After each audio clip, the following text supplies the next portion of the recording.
Okay. Is that? And bow. Hit that right there. There we go. What's up? Hey, man. Okay. Got that set. Oh, my information's on this side. I think I got everything set up. I think I got it. I think we're set. What a day. What a day. Kind of crazy. Had a whole thing, man. Whole thing. Trying to figure out my car situation. It's something. I may have no choice. I may have to end up car shopping like very soon. But nobody's here for that. Already got the first couple things up right here. And in terms of an update, because we always do the channel update and things like that, let me go check real quick, because I think I got a couple of things sitting. I think all of this is done. I don't think I have a single project that is currently waiting to be edited. I think I have every video that I was going to do edited. I think I finished all the edits for the last live that we did. So all of the chapters are going to be going up, and all the current videos are posted. There's a couple of, I think I have videos going up once a day all the way until Friday, and then I might have something else coming. We'll see as we go. Hey, what's going on, man? But yeah, because I still have, I have not filmed the King versus King. I'm going to be doing that. And there's also going to be a breakdown of the DC shelf as well. It was supposed to be offline until just now. Well, not completely. Originally, I had intended to go live at 6, and then I got held up, and then I was going to go live at 6:30, and of course now it's 6:39.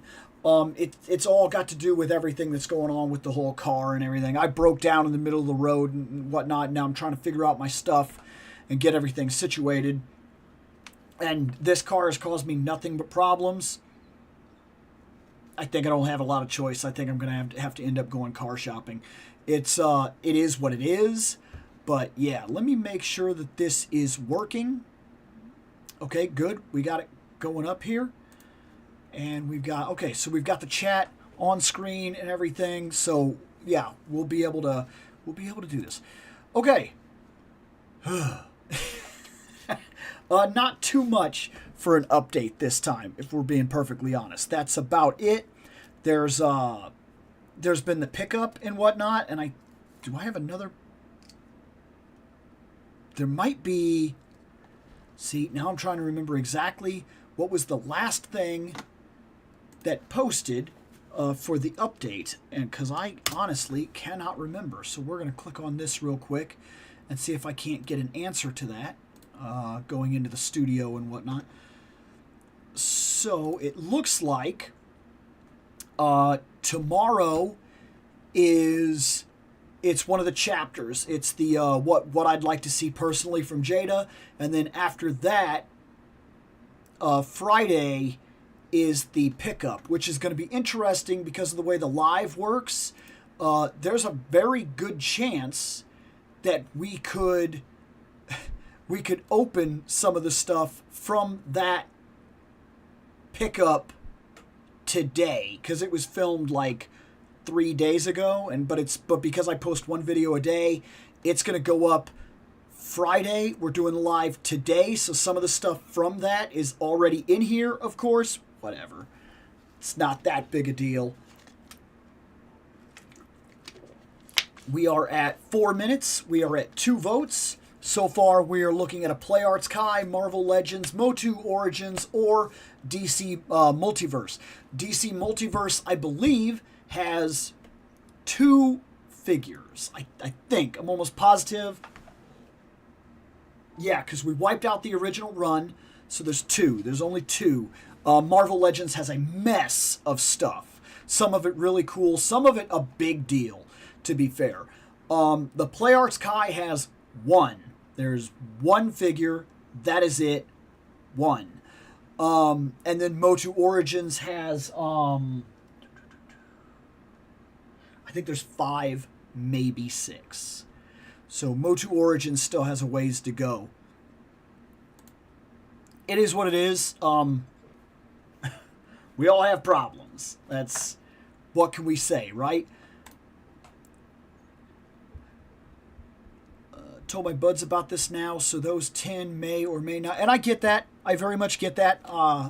And that's cool. That's legit cool, actually. Look, the more people that get in, the more people that vote, the more people that talk, the more this works. And we are experiencing minor problem where for some reason it has not been sending out the notices when we're doing these. My way to combat that, and it's not perfect, but my way to combat that right now is for us to set a standard. And I think that's going to be Wednesday nights. The idea is that it's half point of the week.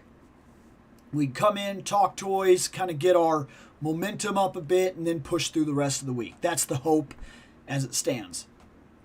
Maybe this is a good time to do it. Maybe this is not a good time for the lives. I don't know 100%, but if I have a common time set up,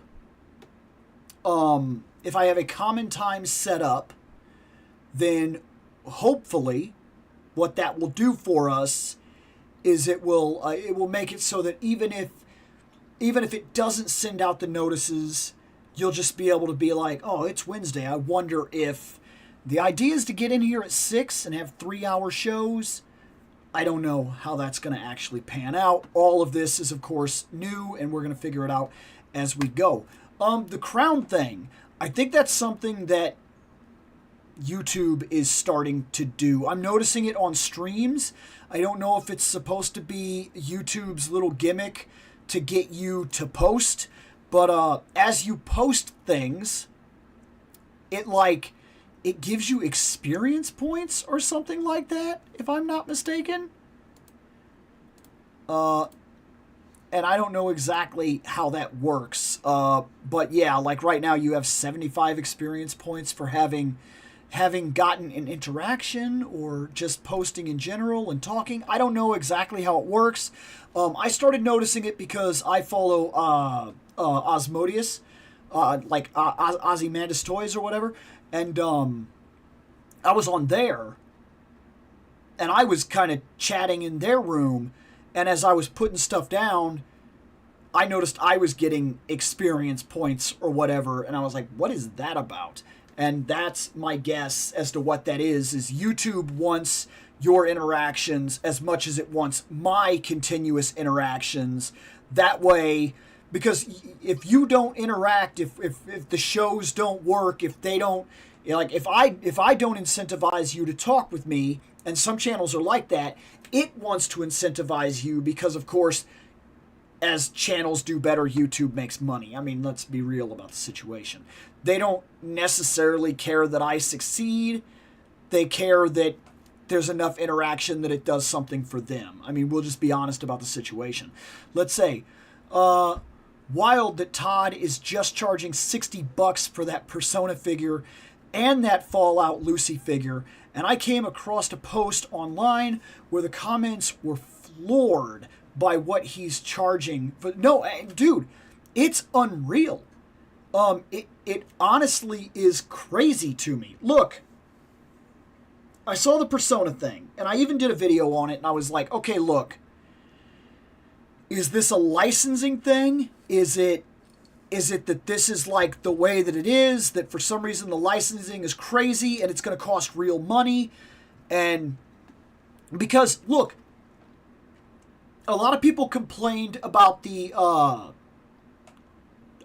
Doom guy from Doom, but I got to looking at the figure and I was like, you could probably make the argument that it's got the faux hair and everything like that, and there's like, it's decently painted, and he's massively detailed, he's got the articulation.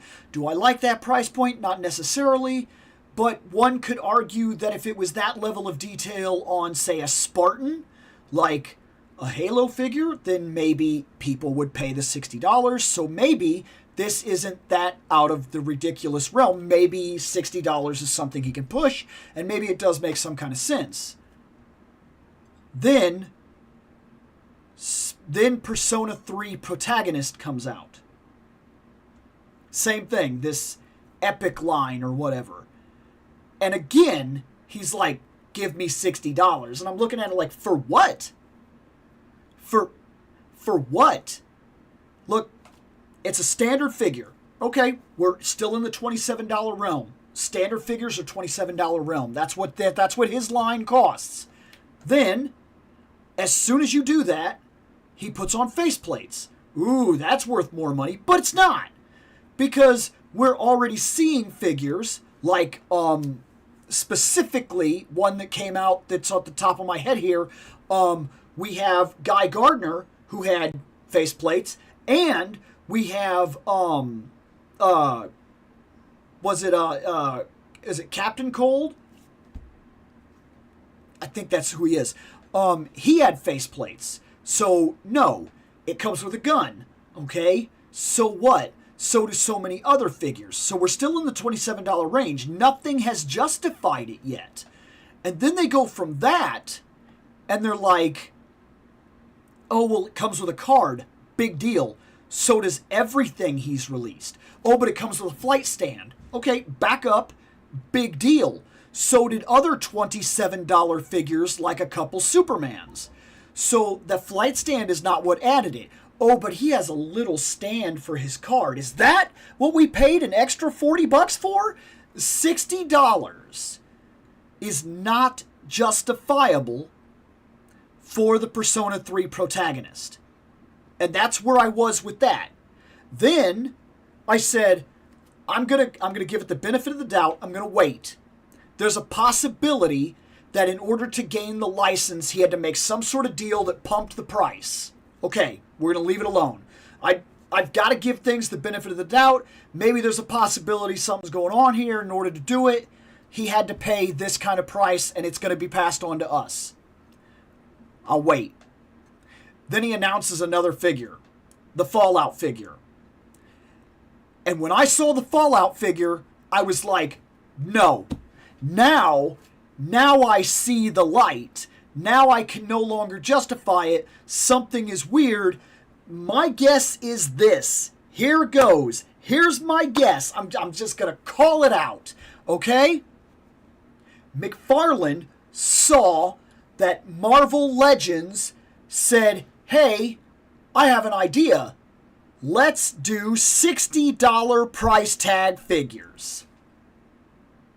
And McFarlane looked over across the water and said, are they selling $60 figures over there? What? $60? For like the same thing they're already doing? Huh. Can we charge $60? And they're like, no, Todd, we can't do that because we don't have a special toy line that includes a $60 price tag. And he's like, what would we need? And they're like, I don't know, an epic word. Like they got Maximum, that's kind of 90s and everything. It got them $60, and he's like, well, shit, put Epic on it. I need that $60. And I'm sorry, but that's what it feels like because I'm not seeing an explanation for the price that he's asking. Like, what happened? I really don't get it. That does not make sense to me. Yeah, there is no argument that justifies $60 on McFarlane plastic. Look, if he wants to go out of his way to produce something that's a little bigger, that he wants to give us a fully posable, crazy doomsday and everything like that, maybe we could make some arguments here. But he didn't do that. He just did a figure that looks no different than all the other figures that he's already put out with nothing special about it and said, give me $60. Todd? No. Anybody that does it, that's fine. That's your choice. Run with it. You want a $60 Persona figure? go buy it. Okay? I've bought things like this. Okay? I've bought things like this. So I'm not going to crap on you for doing it. If you buy it, that's fine. It's your money. But you're going to have to take the bite and call yourself a putz, because there is no justification that I can honestly think of that says that McFarlane toys, the same ones we've been seeing for the last decade, are worth $60. No. I don't see it. Now, let's see what's going on here. We have, and yes, that's exactly what I think is going on. YouTube wants your engagement, so now they're doing this, and they think that, and to be fair, maybe it's worked for some channels. Some people very much like the spotlight. And it also gives you an idea of who's interacting the most, so maybe you pay them a little more attention or whatever. But I'm pretty sure it's a psychological play on YouTube's part to kind of be like, hey, look, don't you want to be number one? And then you'll keep posting and talking to whomever is streaming. I think it's there. Because I didn't turn it on. It seems to have shown up like last week or so. Here for the ripping and tearing. Well, we're going to be getting to it real soon. I see that I think somebody's already won up there. The Persona figure we're talking about, McFarlane Toys, Epic, I think it's like Epic or Iconic Collection or something like that.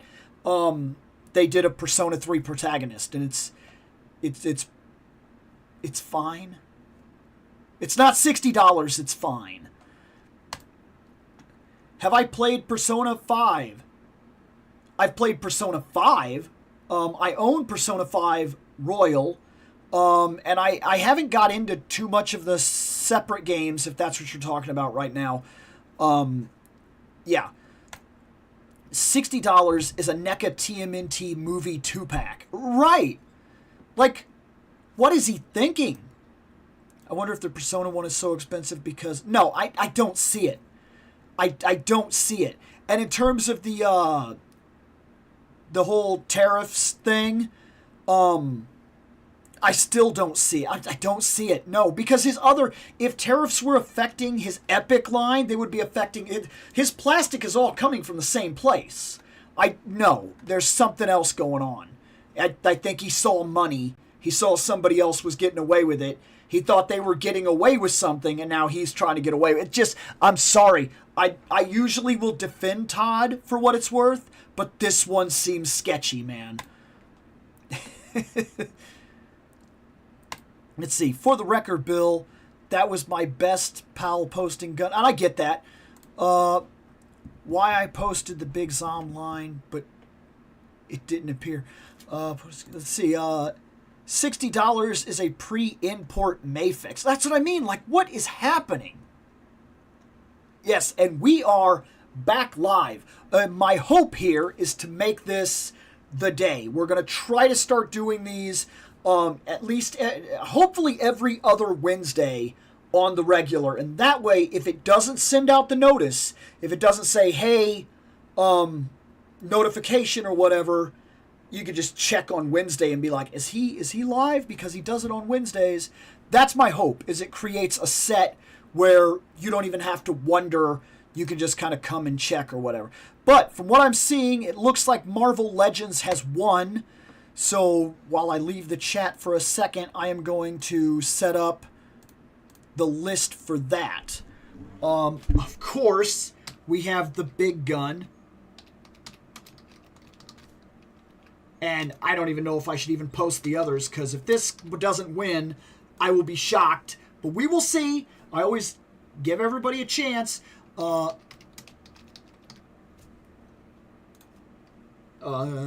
me preface that for a second so that people know exactly what that is. And then...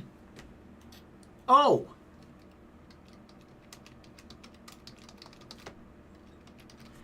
He kind of made it in there twice tonight. And then is there anything else over there? No, which takes me back over to here, which is... This guy has never won.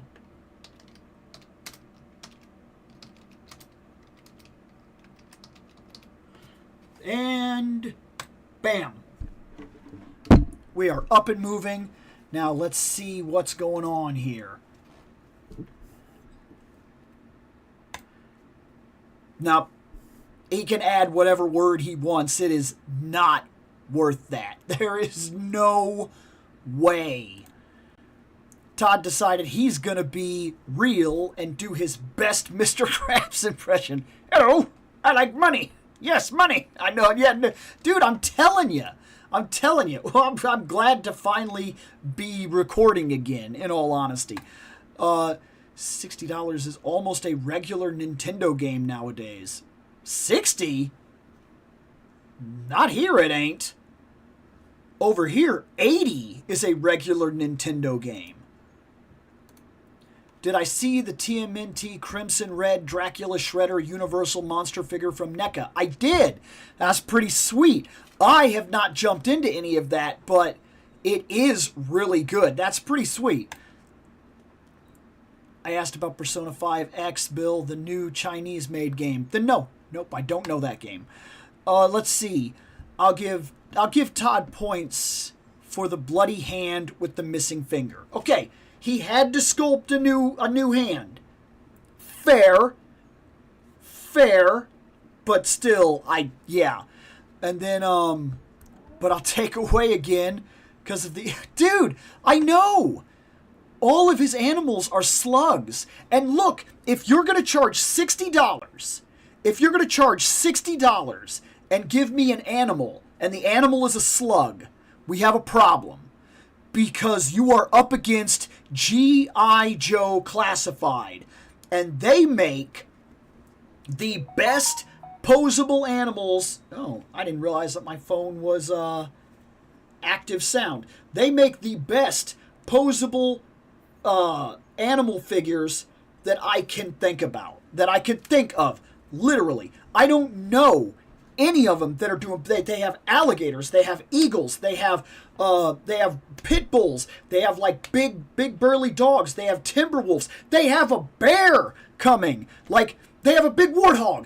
Over and over and over again, they are doing these fantastic, unbelievable animals that just come out over and over and over and over and over with. They have an iguana now. And I don't think any of them are slugs. I cannot believe we got an unposable slug given to us as a dog in a $60 figure. Now, to call somebody else out, because we got to do that. If we're going to call people out, we're going to call people out. Okay? Frazetta Girls released Tigra. And you got the panther with her. It's mostly a slug. You can swap a head that has like a mouth thing that the mouth can open and close. That's it. Otherwise, it is a slug. And that's arguably a $90 figure now. You do get a lot of stuff with Tigra. It is Tigra. It is Frank Frazetta. It is rare. It is not a regular release. Chances that we will see anything else like that again for a very long time is low. You could probably argue that it's fair, but you get the idea. I could justify one. I'm having a lot of trouble justifying the other. Let's see. And that's another thing. He suddenly has some weird thing about doing animal characters with limited posability like Kong. Yeah. Oh, dude. That Kong and Godzilla, they're trash. That is inexcusable trash. Thought that was my phone. Nice audio quality. I'm not sure what you're talking about. Is that something going on? Because if something's going on in the audio, I'm not hearing it. You'd need to tell me. Mythic Legions, Beluthia 65. What? Really? No, I didn't see that. I didn't know that. That is wild. I did. Call myself out on it. I did. I bought it. It's the exact same figure I already have, just without the helmet. I bought it. What can I say? Hey, look, they got me on this one, man. They got me on it. There's nothing I can do. They got me on this one. Let me check this. We are only at 5 minutes. Okay, what's my opinion on the Cyclops? That was $70. Oh, I saw that, and a lot of people are freaking out and kind of calling it like the Cyclops. Look, he does look good. However, I have a 90s Cyclops, and I'm happy with it. And because I don't know the perfect scale to this other Cyclops that everybody's talking about, he could end up looking odd with my other figures. Not that that doesn't happen when you buy in the same line. Sometimes you buy a Marvel Legend and a Marvel Legend, and you go, wait, what? It happens, okay? But they did not get me to jump because I already have a 90s Cyclops that I really like, and I already have that Optic Blast that came with the X-Force Cyclops that I really like, so I'm not shopping around, really. Like,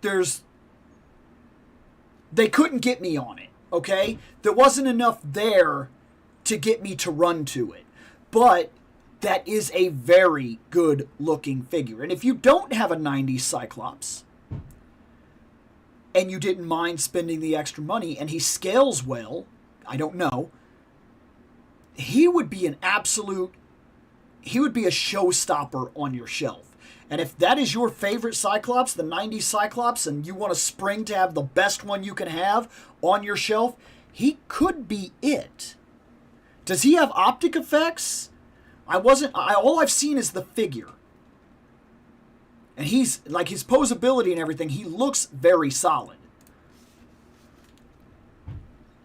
Bill and the Titanic meme when it comes to Maximum Spider-Man. It's been 84 years.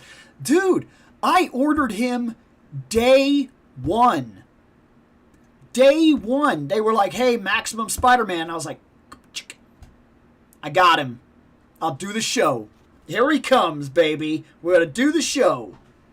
And then, like, I sat around forever, and he never showed up. I was like, what is happening? Like, it just blew my mind. It has been a long time coming for Maximum Spider-Man. Like, a very, very long time coming. Limited posability Kong. It's... What do you mean? No. If you see the McFarlane King Kong and Godzilla, they don't move for crap. Did you already forget your phone? Fired off just now, I was saying. Oh, yeah, no. I didn't realize that's the reason I had to pick my phone up and hit the button, because I was like, holy crap, because I forgot that I did not silence it. No, we're not. We're not opening up another chair. No, we're not opening up another chair. I had to think about that. Like, wait, do I have another chair? No, I don't think that's a thing. I don't think we're getting one either. Hat is new. This is right. He has no helmet. It's the same. But it's, dude, I had no choice. I knew I was buying that Mega Man. No excuses. For the Spawn line is big. Cyborg Gorilla. No, okay, yeah, I know what you're talking about. Yeah, Cyfor. No, absolutely. Like, what? I don't get it. And didn't he just release, like, a fully posable horse? Like, and it's big, too. The horse with the actual figure. Now, that's a lot of money. Put that out there. I saw the price tag on that thing. But even so, like, I really do not get it. Oh my. I did not expect. 6'6" arm almost stole it. You want the truth about it. We're not done yet. We still got a little while. Unrelated, but I've been on a mood with this game. Bill, have you ever played TF2? Tales of Fantasia? Tales... Team Fighter? Team Force?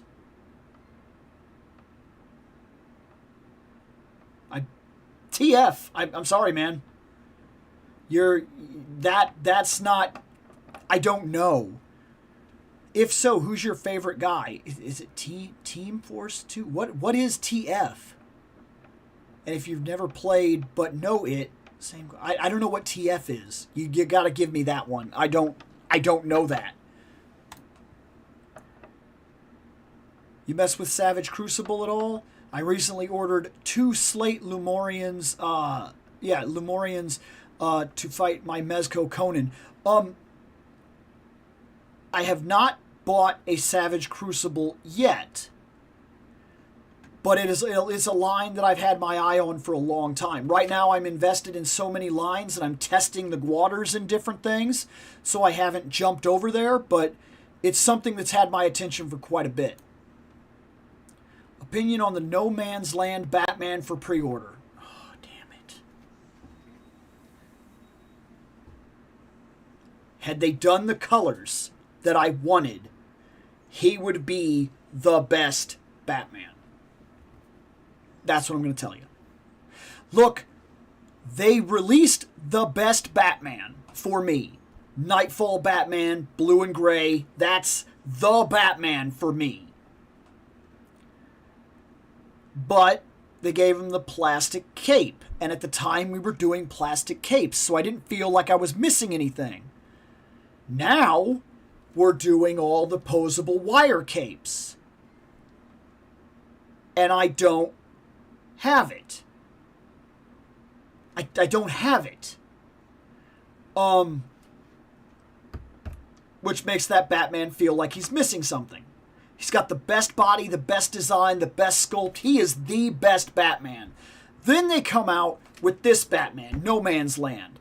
And it is that body, my favorite Batman, but a darker color scheme.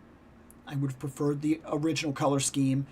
And the posable cape. It is now, arguably, one of the best, if not the best Batman out there for McFarlane right now. And had it been the color scheme of the original Nightfall Batman, I would have bought it. I walked away from it because I'm like, I'm not gonna buy that. It's not the color scheme that I want. It would be more beneficial to me to get a custom cape at this point.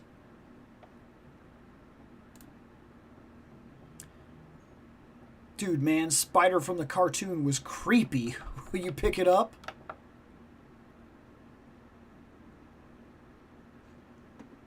Spider from the cartoon. I'm not sure what you mean. Maybe I missed something. I think he means Team Fortress 2. Tales of Fantasia, Team Fortress. Bill, the classic 2007 Valve PC shooter game guy. I play games. If you've noticed, this never really became a gaming channel because I was never like... I've never no kind of expert on the industry. Literally one of the classic games on the internet. Team Fortress? I mean, I realize that it has a lot of followers, but you do realize that it's... I guess... I don't have enough... Look, I've never played it. Ever. Like ever. And I don't follow it in any way whatsoever, so I couldn't even tell you the characters. It's... I've got nothing. Savage Crucible has some stock up right now. You can get this the Slate Lemurian for $20 shipping and no tax. That is cool, but yeah, as of yet, I've yet to invest in any of it. Okay, so, no surprise, we know who won. To be fair, that was a harder fight than I expected in the poll there. I kind of expected him to blow it out of the water. Let's see. Same guys who made Half-Life, I know. Portal, I know. Left 4 Dead, I know Half-Life. I've played Half-Life, Half-Life 2, Portal, Left 4 Dead. I know Steam. I have never played Team Fortress and never had any interest to do so ever in my entire life for any reason whatsoever. Maybe if I had friends that were playing it, it would have drugged me to that direction, but no, I've nothing. I have nothing. I couldn't tell you the characters. I couldn't pick out its art style in a crowd, I don't think, in all honesty. I don't think I could do it. To me, I like the black and gray Batman, or with the blue highlight. Yeah, okay, I bought the variant, I think the one that you're talking about. I did buy that. Too many Batmans. I'm holding out for my shot at Mafex Night Crusader at a good price or re-release. I've seen that. That's a solid figure. Man Spider, which 6 arms Spider-Man becomes. Did they sell him? Did they sell Man Spider? Because if so, I didn't know that. That I would buy. If they're going to release that, that would be sick. No joke, man. 6 arms, toe joints. To be straightforward, it doesn't have the 6, this is the 6 arm. But something else won.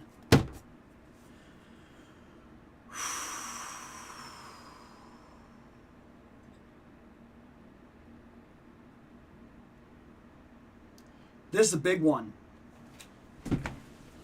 Oh boy.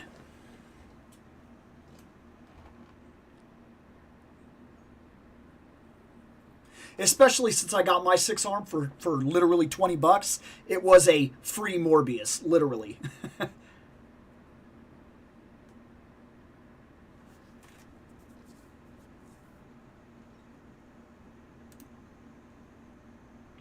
I mean, I don't know what to tell you, man. When something doesn't interest me, it doesn't matter how famous it is sometimes. Dang it. No, well, not unless it wins a vote. Oh my gosh. Well,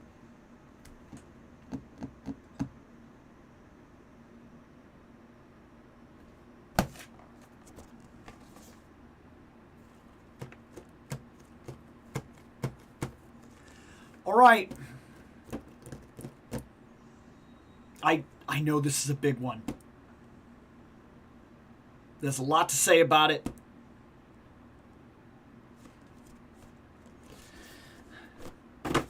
Maximum Spider-Man. Oh boy. I ordered this day 1. Day 1. I got it 2 days ago. I don't know why. I'm telling you, I was in the first 10 minutes. I ordered it day 1. I got it 2 days ago. I don't know why it took so long. I don't. And because of that, I saw everybody talking about this. It felt like this figure, this one Spider-Man, seems to have divided the entire toy community down the center. I've seen very disingenuous ideas about it.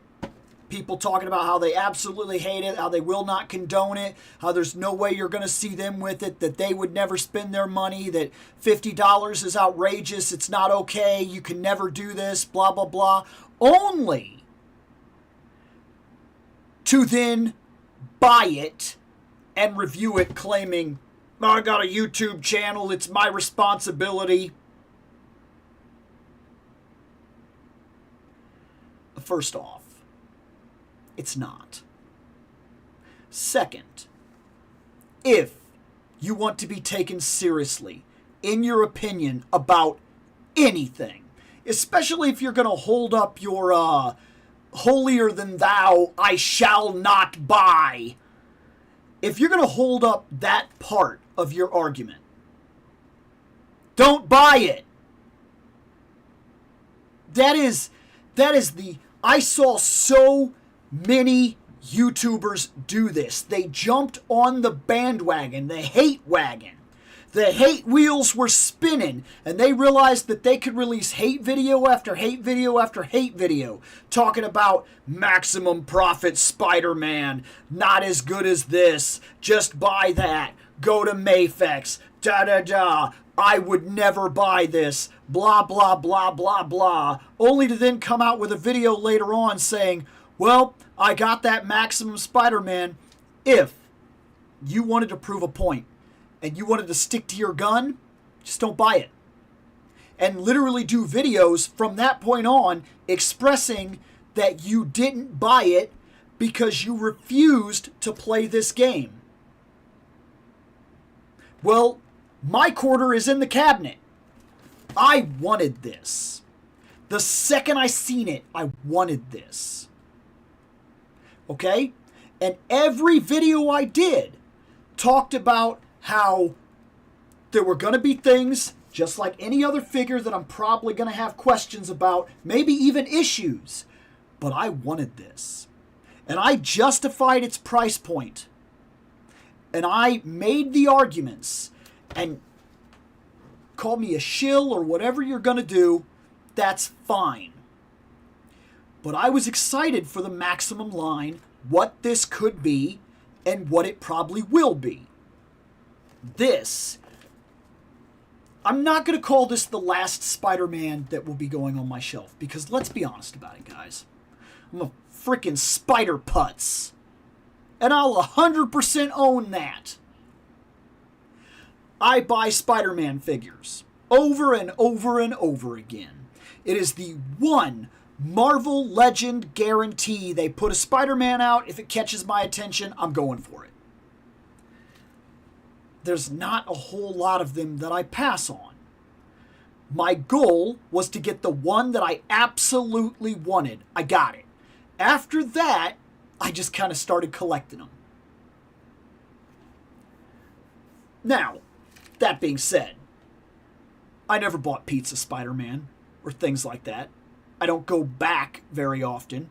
I try to move forward with my Spider-Man stuff, but man, they release one Spider-Man after another and I just keep picking it up. I'll admit to that. So maybe my justification of it is different than somebody else's justification or justification against it. But my opinion stands on this one. If you rode the hate train to pump up your views and talk about how much you didn't like Maximum Spider-Man just to buy it to review it, your review is automatically disingenuous and uninteresting to me. And there were a lot of those that I saw their reviews come out and I said, nah, not interested. Click. And moved away from it immediately. I don't even want to hear their opinion because I really felt like that was a certain kind of game. Now, Spider-Man is one of my all-time favorite characters. 90s Spider-Man is where I grew up. The two versions of Spider-Man that seemed to catch my attention the most is McFarlane and Bagley. I may have said his name wrong. I've only ever seen it in print. I've never ever heard it said out loud. Is it Bagley? Bagley? You know who I'm talking about. Those are the two best versions of Spider-Man that I can think of in my head. The big eyes, the expressive nature, the way they get down into like animalistic poses and everything like that. There was just a style to those two artists specifically that captured Spider-Man and pushed it for me. Every time I visualize Spider-Man, that's where my mind goes. This feels like kind of both of them. I know people are calling this the McFarlane Spider-Man. That's fine. I think you could make that argument very easily and get away with it. But I think you could also take it for the other as well. I don't think you'd have too much trouble pushing the idea that that's what this is. There's a lot here. There's $60 here. Can I honestly open this up and justify $60? Can I open this up and will it be worth it? Because here's the kicker. Regardless of all my justifications, all of them, this has to pass a bar. It is a $60 Spider-Man figure. And the Maximum line, Maximum series made a very specific promise. This is the best version of each character. Well, arguably, this is subjective, arguably, I did get the very best Hulk. I said it. There's a lot of reuse, but the extra couple things they did, 3 different eras of head, that sounds weird, 3 different portrait eras, that's a good idea. Like, that's brilliant for Hulk, because he has had different face looks over the years. He came with the thunderclap. He can move his arms fully in.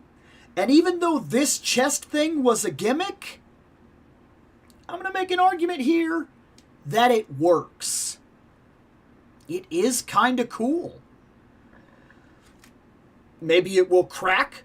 Maybe it will decolor. Maybe there will be problems in the future with it. I'm not here to argue the future of the toy. I'm here exclusively to talk about how I feel about a figure. And of all the Hulks that I saw that were way overpriced because of the secondary market, and even if they were not overpriced, even if you put every one of these Hulks, all one bop, bop, bop, bop, bop, offered them all to me at the same time and said $60, pick one, I honestly believe that for the value I was getting, I would have picked the Maximum Hulk.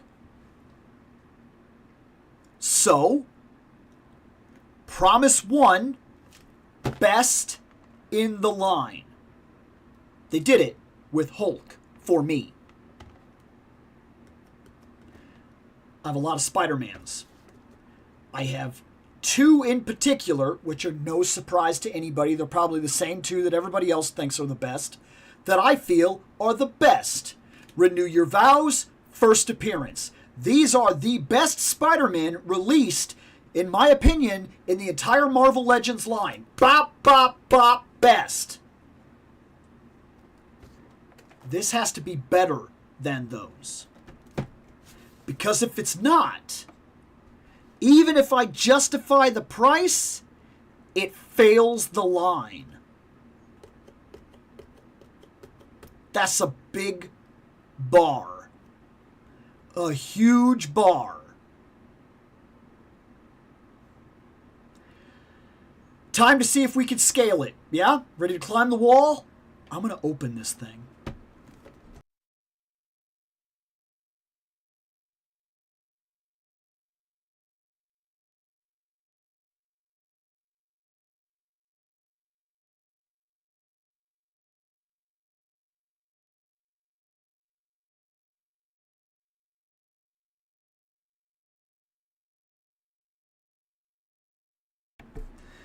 First off, on the presentation, before we go too much further here.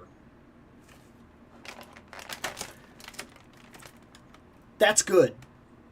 I see no irritating plastic tabs. I see a plastic coffin.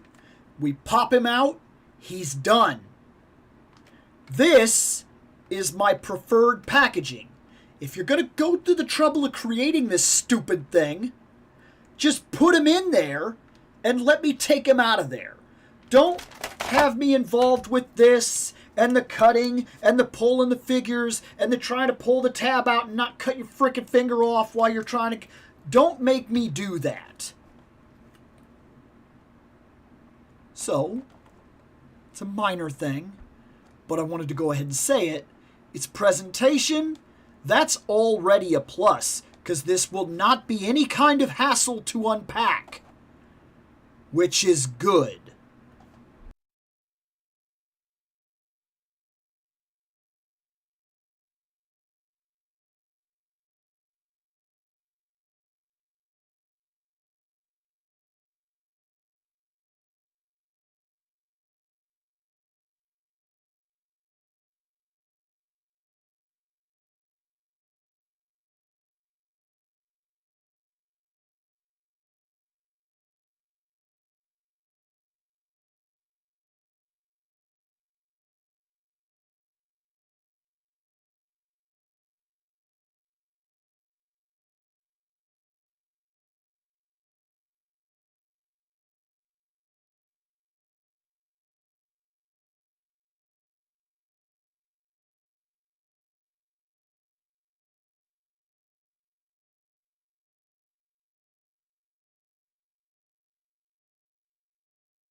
Okay. Here we go. This came with a lot of stuff. Came with webs. Each of these are different. I don't know that this matters too much. But this one is at the end. It both has these like ties where they're just kind of like, it's hard to see exactly, but they just have these ends where this one, for whatever reason, has this end like normal, and then this little like, it sprawls out into like a string. However, these, aside from maybe a couple of photograph tricks, these are trash. Why? Well, Hasbro, you want to play with the $60 kids. So, unlike when we hold you to the scrutiny of a $25 or $30 or even $40 character, now I have to hold you to a $60 standard. And in that argument, these should have been wired. The fact that I will have to go buy white wire and wrap it around very carefully to not break up the sculpt idea and still add stability. I have to do extra work to make these work. Trash. That's not good. That's bad. A second prop. This.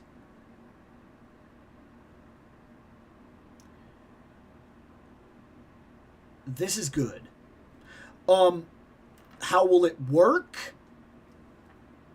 We'll get around to the other thing. I don't know if this will be able to do anything for this. If not, if there's absolutely no way to rig this up, that is a negative on this. And as far as I could tell, there is not. I'm lucky enough to have a stand that will work for it because it has this little open area, like a pinching arm, and I think that I could get it to work. But that means I just had to go outside of what you offered to make this effect work. You want to play in the $60 toy bracket.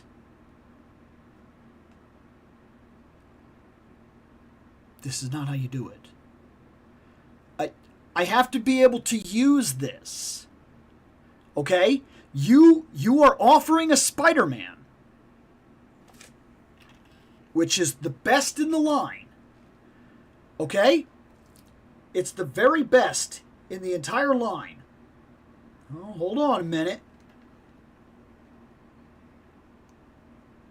There's the tiniest little thing. It was sure hard to see. Congratulations. That's a victory. I almost marked that against you because that was very hard to see. And on first impressions, first out of the box, not some sort of reviewer, but a person that's actually just enjoying his toy, I need to be able to know without a doubt how it works. But, just to put this out there, this is cheap. It will work. I'm not going to mark it down, but I'm going to tell you, that is cheap. This is unbelievably cheap feeling. Not this, per se, but like, that's what Jada gives you. At a quarter of the price. I got this stand and many others like it from $25 Street Fighter toys and $20 Mega Man toys. This feels cheap. I mean, to show it to you is one thing. This feels cheap. Like it's gonna break. Like, there's a lot of bend. You see what I'm getting at? Like,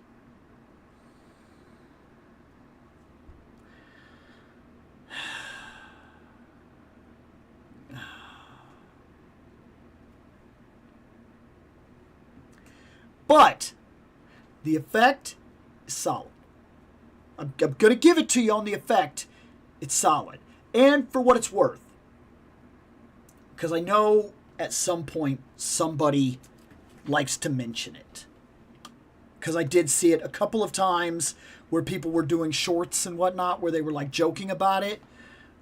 People were saying they don't like this color.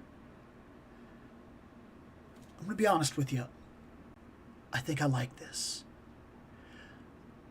It's not translucent, but it gives the appearance that it is. It's like milky. And the reason I like it, in all honesty, is because webs aren't white or gray. If you ever look at spider webs, like you really just sit there and kind of stare at them, they kind of have this look about them. So I don't hate this at all, honestly. I think the color works. Now, that being said, you knew I'd get to this one. The web ball. Okay? Let's fix the camera real quick. Let's not do anything without an actual focus on the camera. The web ball. I know what people are thinking. What maybe some people are saying, even. It is low-hanging fruit. A very easy joke, if you will. But,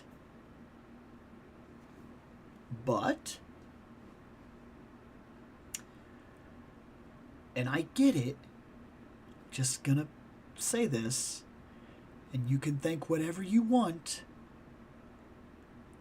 This, I, one, actually like this, and two, I think it's pretty spot on. Because if I'm being honest, this is almost the exact effect. Like, I'm looking at it now, and this looks very close to the exact effect that I remember back when I used to play Marvel vs. Capcom 2, when Spider-Man would say, web ball. That's this.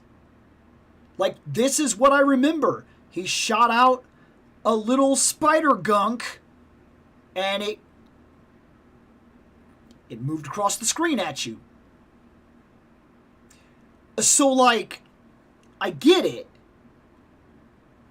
I know what it looks like. But it is strangely accurate to what I remember, so I'm also not mad at it, like, at all. I'm fine with it. The web ball makes sense to me, and I can live with it. And that is a really good effect. I really do like this. The web shield. This is something we've asked for, and I don't remember if we've ever really gotten this on a Spider-Man figure. We may have. Marvel Legends, I don't think so. But I think we've seen the web shield on other Spider-Man figures from other lines. So that's fine. But, for what it's worth, it's just like the Captain America shield. It clips onto the arm. The only thing I would say is I feel like it would have been nicer if this was bigger. If it was about maybe that big. And maybe I'm asking a lot. Maybe that's a lot of web shield. But, like, this feels like he formed it and he can kind of block with it. It doesn't feel like it should be... It feels like it should be bigger. Right? Arguable. Arguable. But that's where I'm standing with it. And now, the figure. He comes with a lot of other stuff, but we'll discuss the other stuff as we go. That is him. And it just so happens, I'm not trying to play conspiracy here, I'm being honest. It just so happens that this Spider-Man came out at a very specific point in time. When they were planning to release something in a mass wave. Let's not be stupid about this, okay? We know why Cable looked the way he did when they released Cable recently. We know why they would have went out of their way to release Marrow. All of a sudden, she gets a figure? Why? Maybe because the Gamerverse just released an entire wave of Marvel vs. Capcom 2? Does he look familiar to anybody? Because I feel like this was pretty much that Spider-Man. You could argue colors. I'm not arguing that. That look, that feels awfully familiar to me. Well, okay, that is good. I've heard about a lot of QC issues with him. So far, I'm having none. Maybe it's lucky. Maybe because mine was held back for so long. That was part of why mine was held back, is maybe they were fixing a lot of QC issues and certain people had to wait longer. I'm not seeing this like I've heard people talk about where the top of his head is wrong or whatever. I'm not seeing that as a problem. I've heard people complain about the middle of the mask.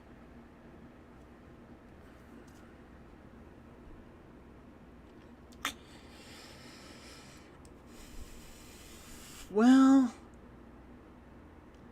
I think we're looking at different ideas here. I don't think this is bothering me. I've heard people say that the middle of the mask is something that really bugs them. I don't think it's bugging me. But I could see why somebody would be bothered. I'll put it that way. He's got a lot of movement here. Oh, man, them butterflies are real, man. Oh, see, I'm pulling these arms pretty hard. That is crazy. I'm trying it in real time with I'm not going to break him. He's like currently my favorite Spider-Man. That's his arms going in. That's his arms going in. Like, wow. The butterflies are crazy.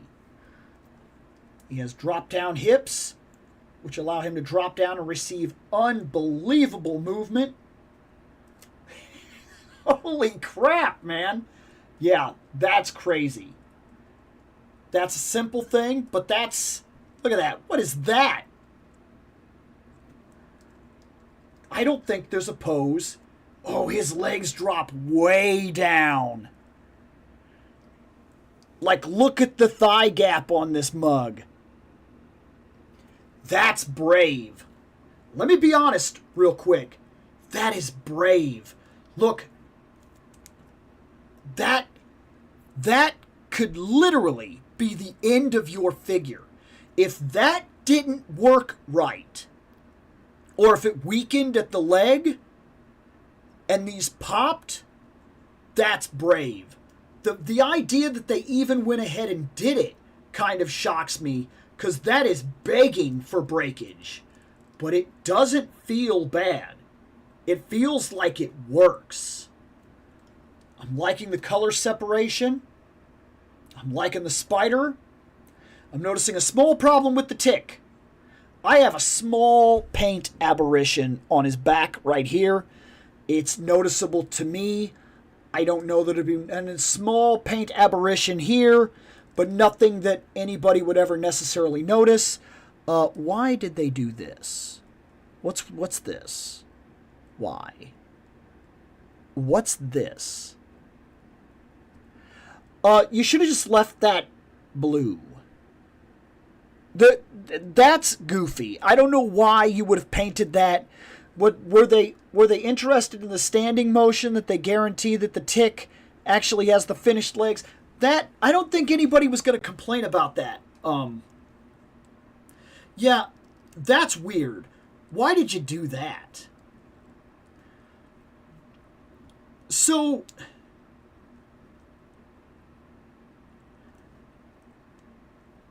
let me say something. There are so many webs here. Like, so many webs. I'm not kidding. Like, first appearance.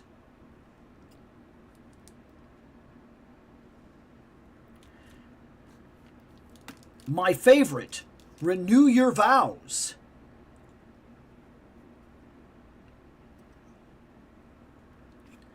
Maximum webs. There are so many webs here. Like,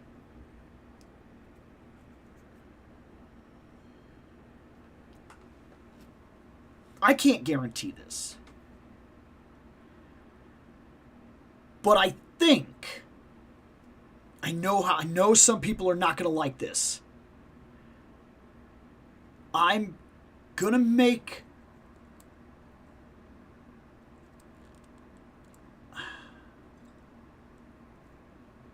I wonder if that's where your money went.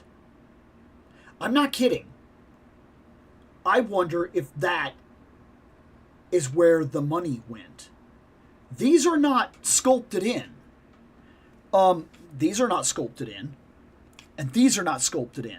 And I'm going to be honest with you. I prefer them when they're painted on. However you feel about that is however you feel about that. That is my preferred. Listen, in the comics and in real life, the Spider-Man costume, as it would actually look, because of the way it was made, this would not be like a sculpted thing. They would not pop out. They would not be like the Sam Raimi movie. They would also not be etched in. Okay? I know that people really like that. And I know that people feel a certain way about it. And that's something that they want. I'm not arguing with you here. But on a personal level, when Spider-Man is a flat character and all the details are painted on, that is the authentic Spider-Man. That's authentic. You want to etch out the eyeballs on the mask? That's fine. But I'm actually not a fan of all the webs being permanently sculpted to the figure. And I know that people are like, oh, they're just going to reuse this body 1,000 times. Well, I'm going to tell you something right now. From what I'm seeing, if they want to paint this black and give me a black suit, please do. Be mad. Okay? I'm in it to get the best possible Spider-Man from a line that I currently collect. And, he goes beyond T-posing. I'm seeing it here, personally. Oh, okay. I was curious if I didn't want to, force the head. I got a decent enough head. I heard that you can get this better by turning the neck. But I don't think he needs it. That's pretty good. I mean, if you wanted to get crazy, you could get crazy, I'm sure.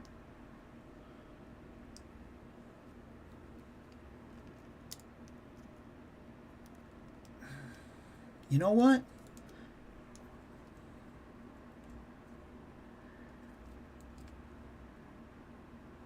Let's do this.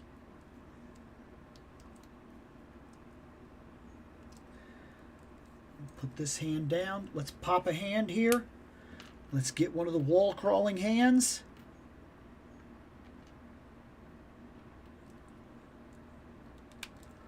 There's that.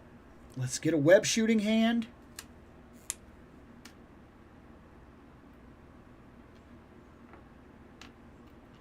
There's a lot to pick from here. This is crazy to me.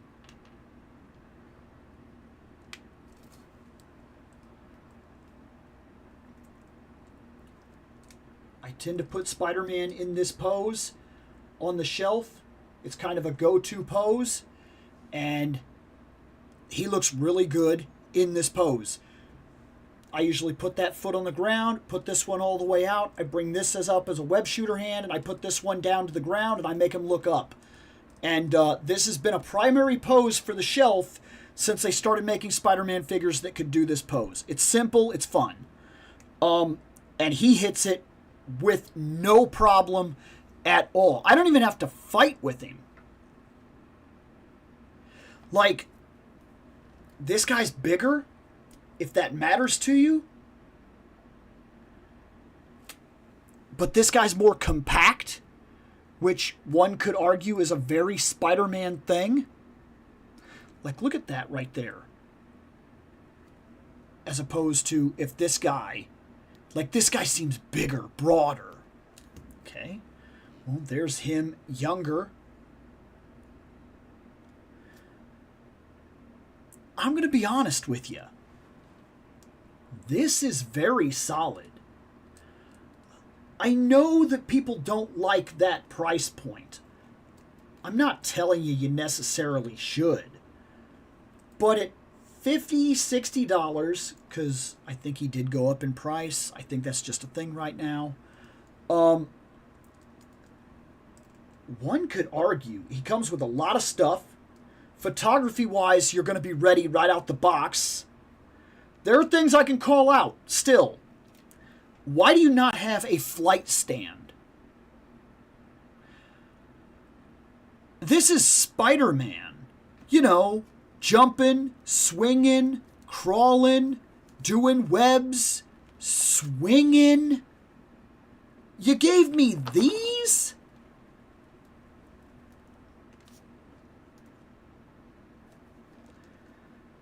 Why not the flight? Why does he not have a flight stand?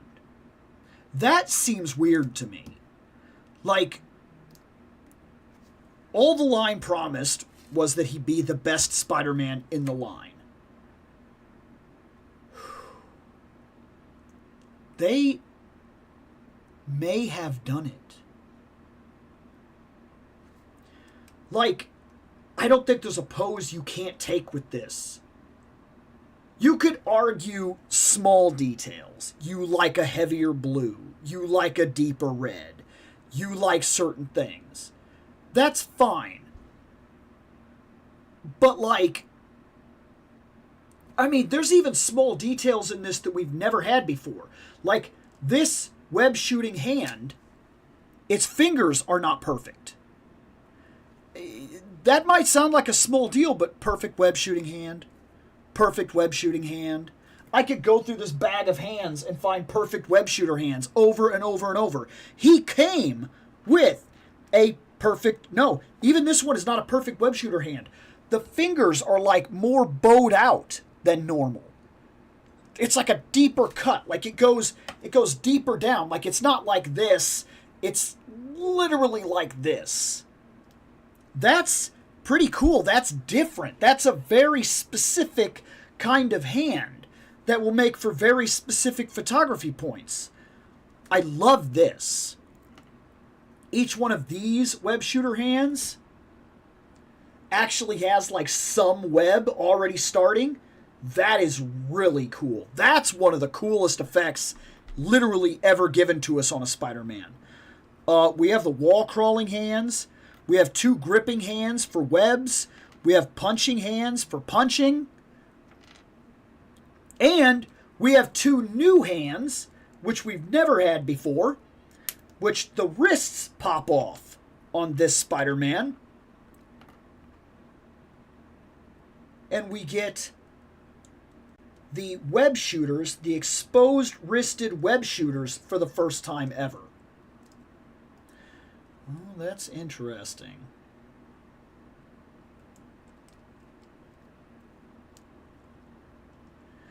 I wonder if it's an optical illusion, because I'm looking at it like this, right? And it doesn't seem like it's that bad. But when you put this out, it almost seems like his wrist is bigger now than the rest of the arm, and that the hand is big.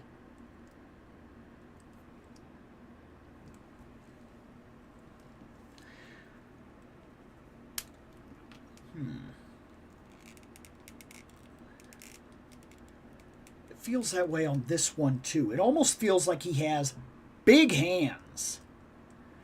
That is a little funny to me.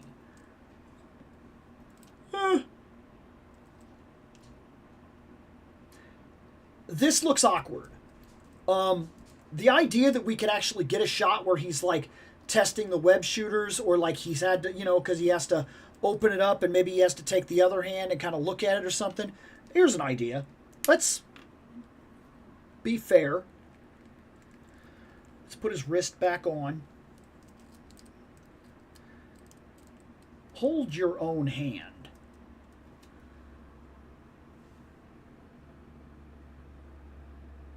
Is it just an optical illusion?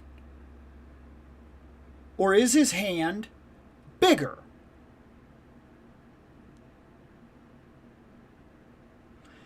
That's tough.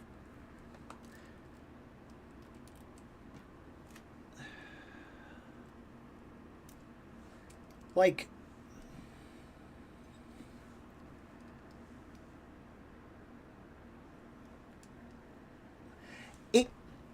it looks bigger, but I'm having trouble with it. It almost feels like an optical illusion. But it also feels like it's bigger. Those for the cool gimmick that they are may be a mild problem. Because you don't want your Spider-Man to look awkward. You get what I'm saying? So like that's a little iffy. We could argue that that's a problem. But it's the first time we've ever got them. It is kind of a cool gimmick. I feel like it's an optical illusion. I'm gonna leave it alone. I don't think it bothers me that much, but I also don't think I'm gonna use them very much ever.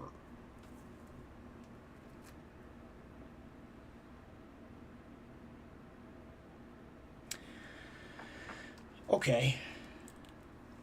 We have Spider-Man. This is your standard Spider-Man head. We have Spider-Man. One eye is bigger than the other. I think what they're doing here is one of those like an emotion face type of thing that we used to see all the time in like Spider-Man, where like he would do things and like his eyes would, you know what I'm talking about? I think that's what we're looking at here. But it almost feels like it's not enough. Personally, I think this right here, they should have went all out. This should have either been the eyes going in more, or it should have been like the real big, oh my god, like it's over for me type of eyes, which would have went real well with this effect that we're going to talk about. I don't think there's enough here. In fact, I think realistically, looking from a distance, maybe the distance helps it a little bit because you can kind of see that eye. I don't think this is enough to be what it wants to be.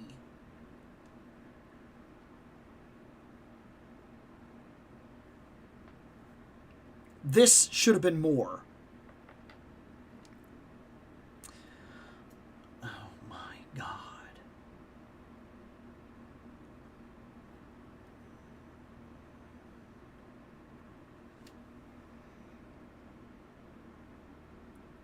What are we doing with this face? Like, why is it so... It's so pale. This is my bad Peter Parker head, by the way. He's cross-eyed. And because he's a cross-eyed Parker, I just have him down here. Because I consider him to be a bad thing.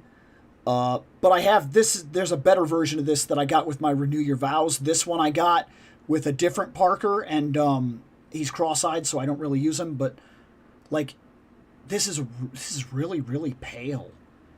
And, like... We're going to see it.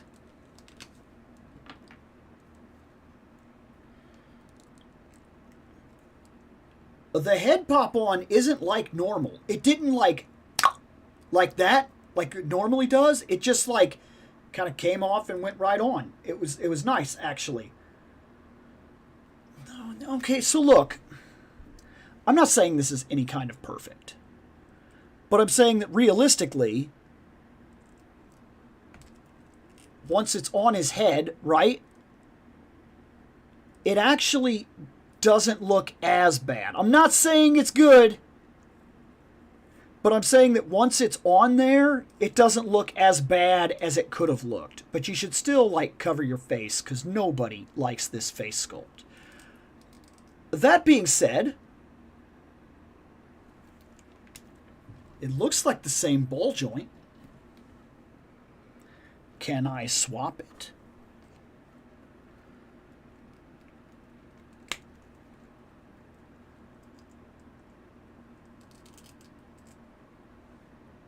look, I can use my own Parker head on him.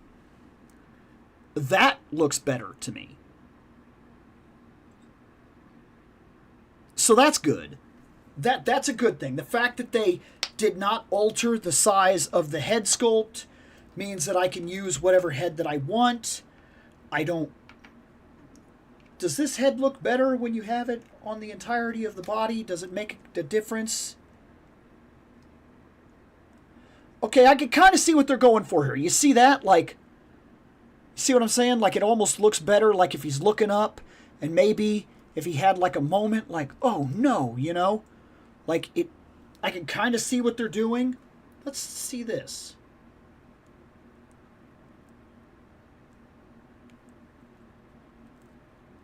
Okay, how does this work? You get it here, and then you push it back onto the head towards the middle, and then it stays. And it kind of gives you that. I can see what they're going for here with this. But I don't like this head sculpt. Regardless of what I feel I see here. This is definitely the head sculpt that I like. Yeah, this is... I like this warning signal. That's cool. You could do a lot with this.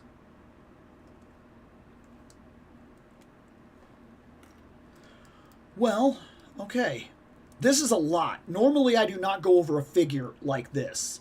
Normally these are very much first impressions and we just kind of hang out and we talk about fandom. This guy made a promise, though, that he would be the best Spider-Man in the entire Marvel Legends line.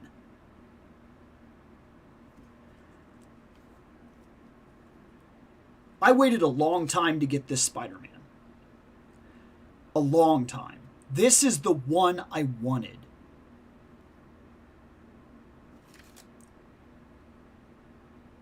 I felt like this was the closest to the two Spider-Men that I grew up with, that I knew.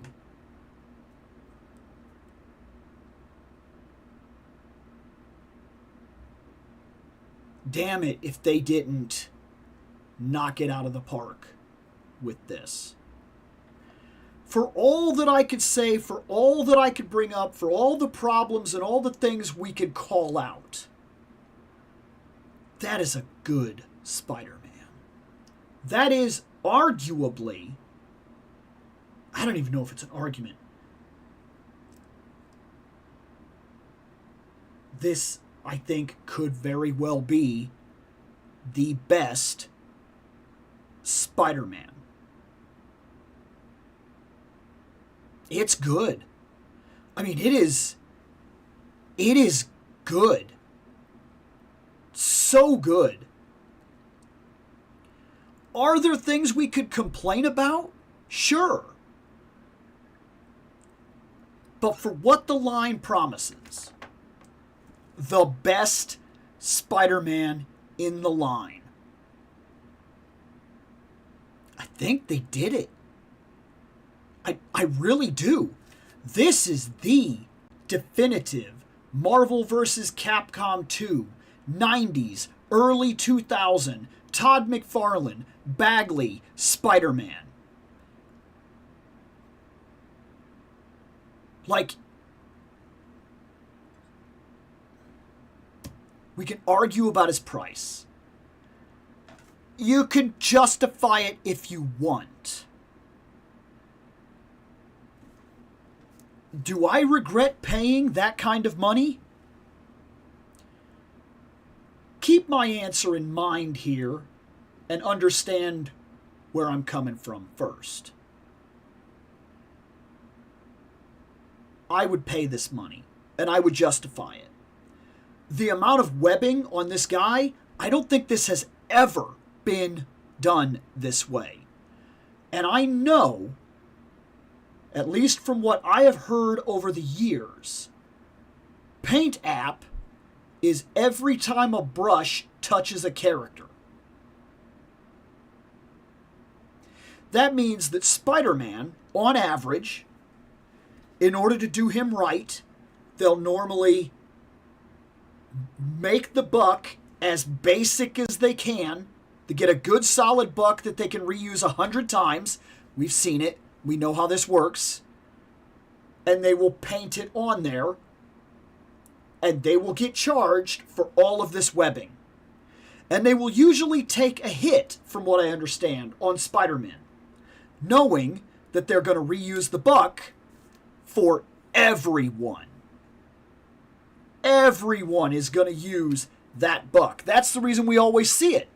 Marvel Legends is famous for being like, oh, this is on the Pizza Spider-Man body. And then over and over and over again, they started going, oh, this is the Renew Your Vows body, the Renew Your Vows body, the Renew Your Vows body, the Renew Your Vows body.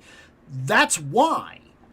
Because from what I understand, every time paint touches plastic, they get charged. It is a small fee, but pennies on pennies on pennies on pennies on a 10,000 line production or more, that's real money.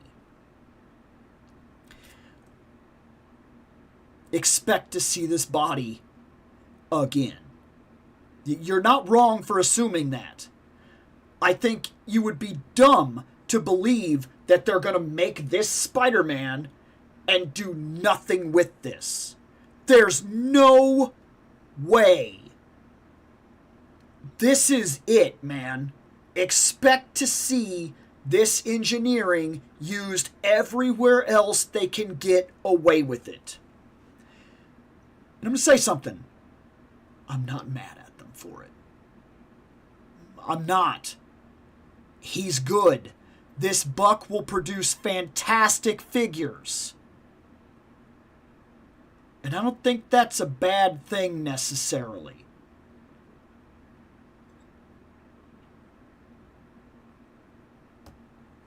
I think they did it. I'm going to say it. I think $50 is worth it. I think it is a hard buy. $50 is a hard buy. I'm not gonna put you out on that. But if you are looking for the definitive Spider-Man, if you want to be the guy that the next Spider-Man comes out and you go, I don't really feel like I need to upgrade. I don't think he's even as good as this. When another one comes out and another one comes out and you go, I've got my Spider-Man, be that guy. You've done it. If you want to drop the money and have your Spider-Man on the shelf for your Marvel Legends,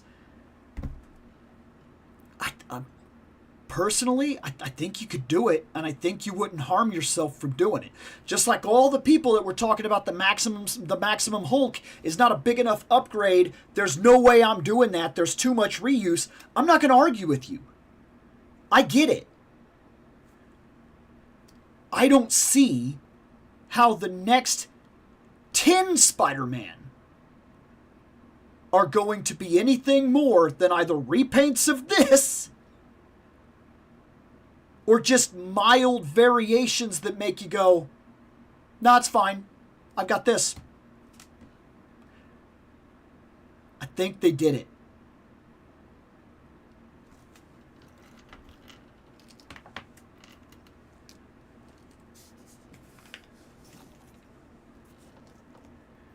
Woo! I'm sorry. There's probably a lot of chat.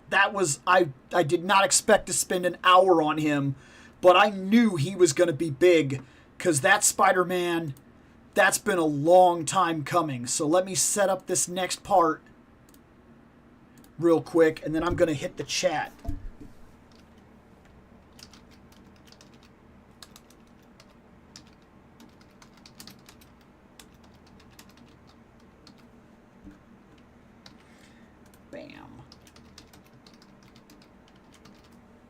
I know that's in the loop.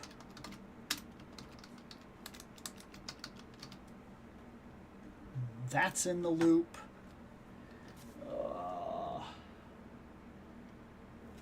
Oh, you know what? That's fine.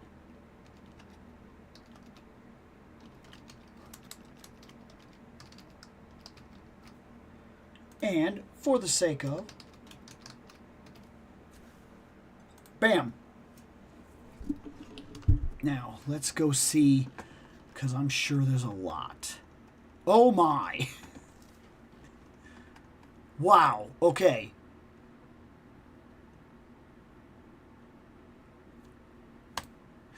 Let's see.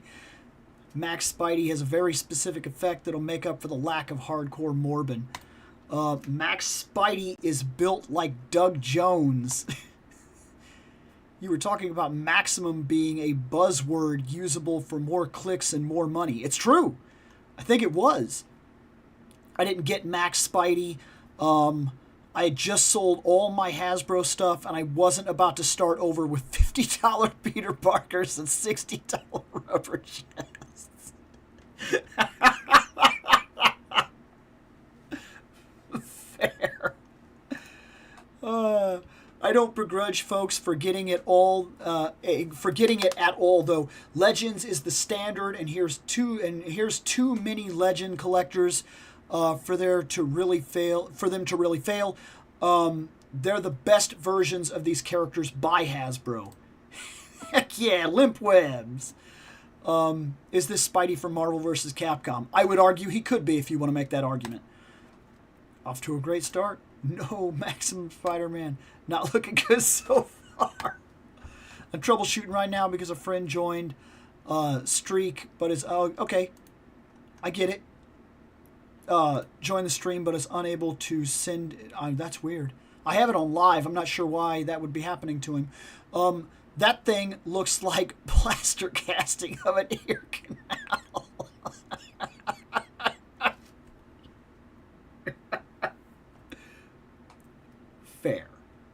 Fair. Let's see. Oh, thinking tadpole swimmer. Yes, we were. Look, I'm not gonna say you're wrong here. It looks like something, but I'm pretty sure that's what the web ball looked like in Marvel vs. Capcom 2. Let's see. Is that the spider gunk that gave MJ cancer? The web ball is Canada, USA, Mexico. Wow. Yeah, what's going on, man? Let's see. Troubleshooting is done. Friend is connected. Well, good. Marvel vs. Capcom Spider-Man had way sillier proportions than this figure. That's fair. That's fair. To be perfect game accurate, they would have to disportion this Spider-Man more than he already... Yeah, I think that's right. But I think you could easily get this guy into a display and pass him off without any real problems. If this is Marvel vs. Capcom Q, the Spidey Morgan... Oh my gosh. One could argue or make the case that this Maximum Spider-Man is Marvel vs. Capcom 2 player 2 colors. Right, that's what I'm saying. Yeah, exactly. Thick thighs saving lives for real. Ultra cool there. Of course, it ain't bugging you. Spiders ain't bugs. Good job. Good job. That spider on his back is hanging on for dear life. Dude, why did they do that? That's goofy, okay? Let's see. I'm going to need to see Andrew Garfield head sculpt on this thing. Like the actual Andrew Garfield? Is that what you're asking?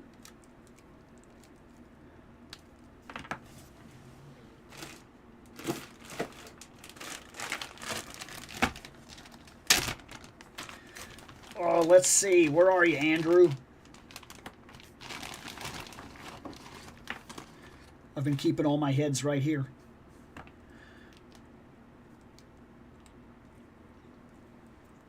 There's Toby.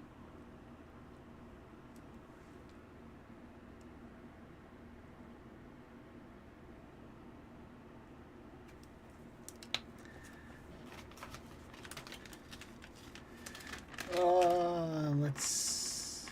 I know he's in here. There he is. Ooh, Andrew looks good, man.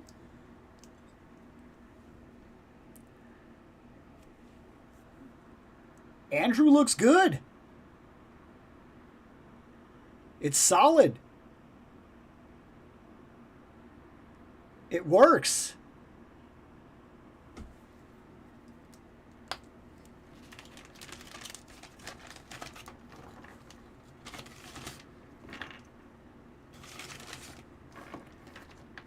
Cool.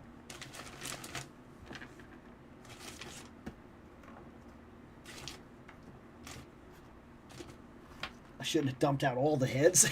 There's a lot of heads here to have to put back in.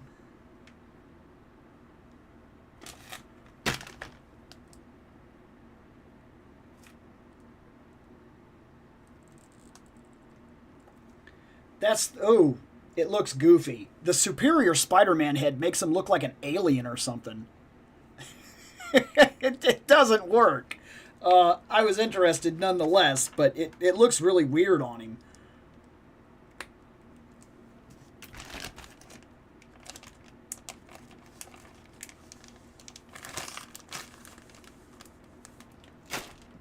Let's see. Dude's a web developer. Of course, there's lots of webs. Fix that. This figure is going to make the best Daredevil Hasbro has ever made. Yes, it very well could. Comedy duos here now. Let's see. When they announced it on the Pulse stream back a couple of months ago, they did say that this Spider-Man would have the most webs painted on by far. And yeah, definitely. Can you get a couple of figures to point at each other?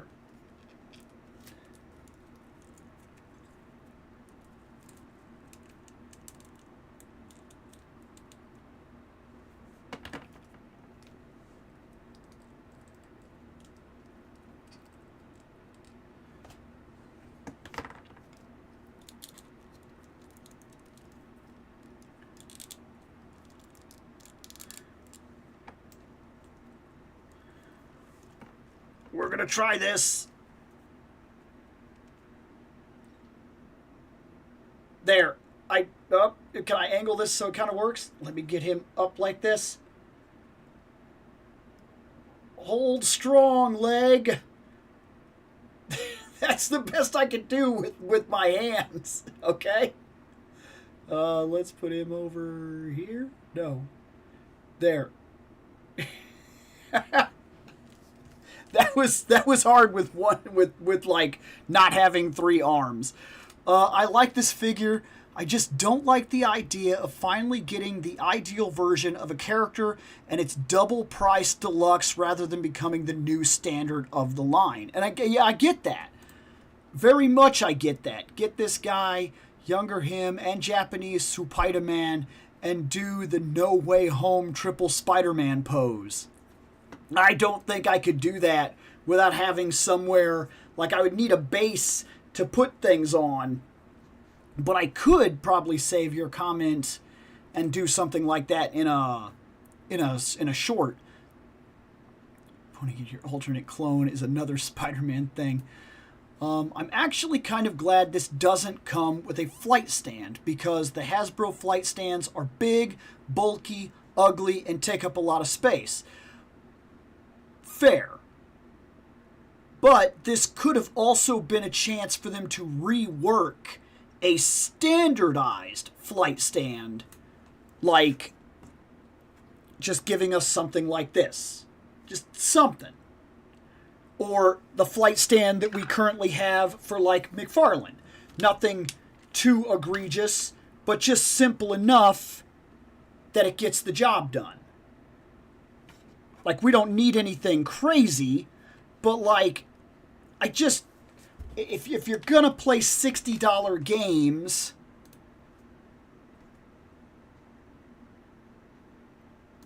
the hand is massive. That's what a lot of people have noticed is that the web shooter hands are big, which is odd. I don't pose mine with the web shooter hands, so I'm not 100% sure. Looks bigger. I think it's an illusion. The hands look the same size to me. Don't know what y'all seeing. I don't know, man. This is the best Spidey Hasbro has ever done, and I almost think it's worth it, but I just can't stop thinking of and comparing it to other lines and figures at this price point. Now, this is the kicker right there. See, once you start playing $60 games, okay, you bring yourself in to a $60 world. If you want to, I could do this with just about anything. If I've collected a lot of Motu over the years, but Motu is affordable. Motu stays at a $20 price bracket area, and it stays consistently affordable, which puts it against itself. You can constantly buy Motu figures and get barbarians on your shelf. Now, if you want to go elsewhere to look for your barbarians, you are now in the $50, $60, $70, $80, $90, $100+ bracket for some barbarins. Now, you're looking at real competition. Motu doesn't have to compete with most anything. It's Motu, and it sits in a very specific price bracket. Now, if you want to release a He-Man that's $70, now you're up against Frazetta. Now you're up against Savage Crucible. Now you're up against a Brutal Realms. Now you're up against, like, what was it? Deadly Combatants. Like, all of a sudden, you're in a whole different world of competition, and that changes the argument. So I get where you're coming with this, because the second they increased the price, now they are playing in a different world, and a lot of collectors are just going to either spend the extra 10 or they're going to look at all the other $60 options. And unless this guy knocks it out of the park, unless he is by definitively a standout Spider-Man amongst Spider-Men, not legends, Spider-Men, well, then he's going to have a tough time selling. Because you are right. At this point, you have questions to ask. It looked like Mickey Mouse gloves. It's nice, but not for that price. Should have been a squint. Yeah, I would have preferred like a squint or like the bigger eyes. I don't think those eyes are supposed to be different sizes, dude. I think they are. Because I can very blatantly see from this side, the black is really defined and the white is smaller. And then from this side, you see, now are you seeing it? These are definitely different sized eyes. To the effect that they're going for, I'm not 100% sure. The face does change, but it is hard to notice. Maskless shut-in. He looks like he needs the sun so bad. Peter Parker head, a.k.a. spaced out, I'm tripping on acid Peter Parker head. Oh, wow. Star Wars one? You know? Crazy. Okay. Hold on.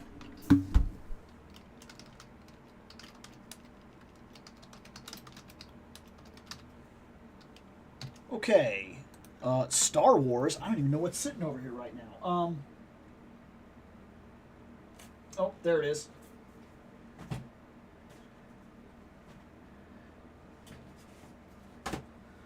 Okay. There's no way he's winning.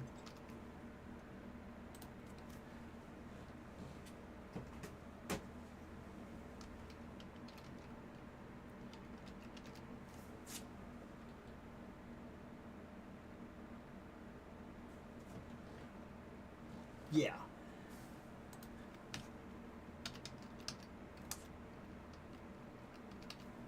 I think that's right. Are you right? No. And then that is.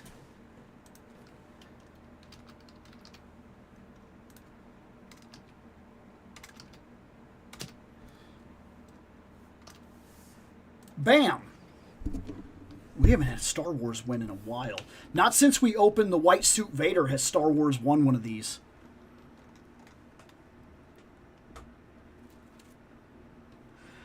Okay. Jim Carrey, Peter Parker. Looking like an absolute Eddie Haskell. We did that. I love the spider sense effect, though it should have been yellow instead of red.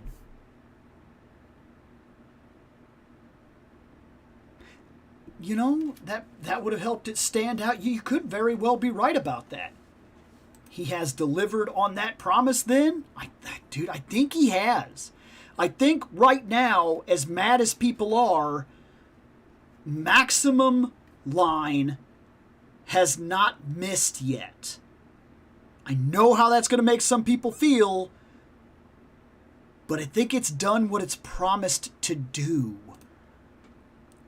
The spider sense makes him look like a spider Statue of Liberty. I approve this message. Now can I get a... Dude, no joke. Nightcrawler needs to be able to pose. Maximum Spider-Man is the ultimate Spider-Man in your opinion. Yeah, valid opinion.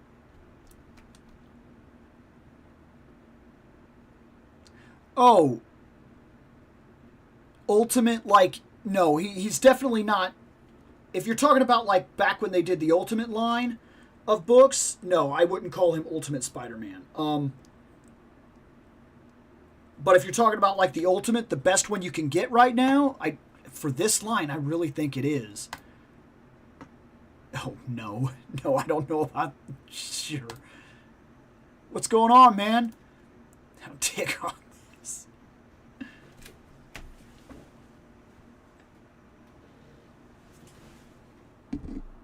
Hey, it's him right there. I purposely went and got a suit guy and got rid of the suit so that I could put him in my wrestling ring.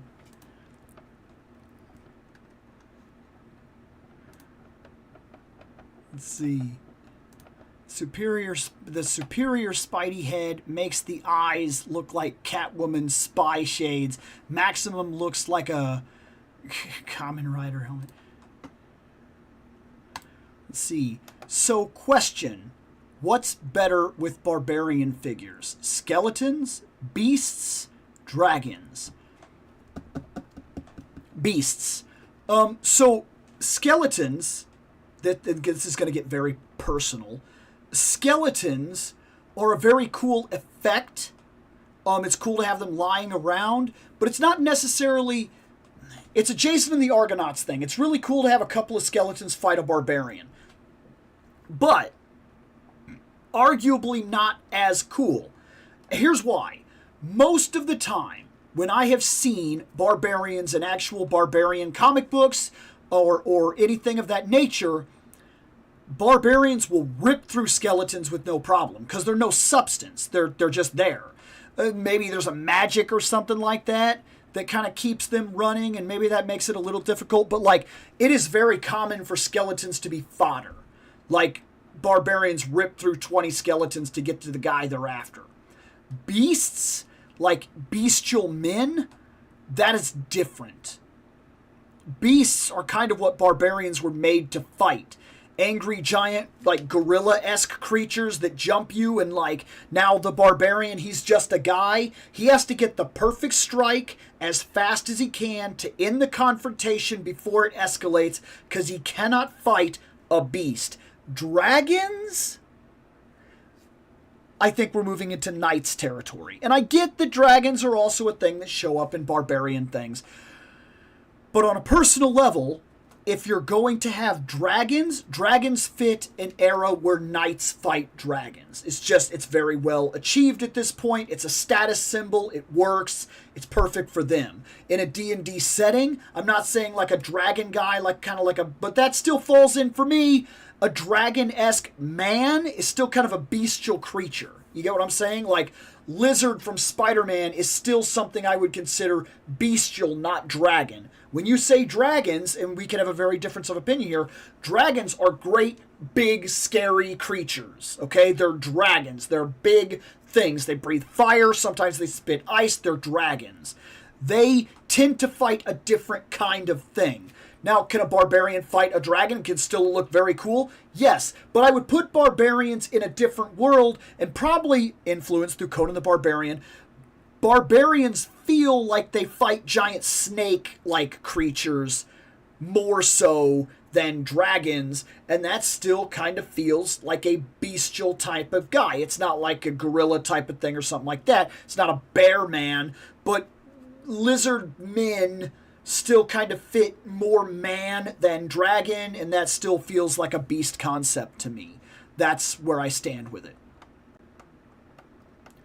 And what about the skeleton dragon beasts? Well, those were released in a 2-pack by Storm Collectible, and you could go ahead and buy them if you would like. They're from Golden Axe, and I have a set of them, and they're bad figures. They were good when I got them, but the more I've done photography with them and tried to make them work, they fall over a lot. Their stability is kind of funny.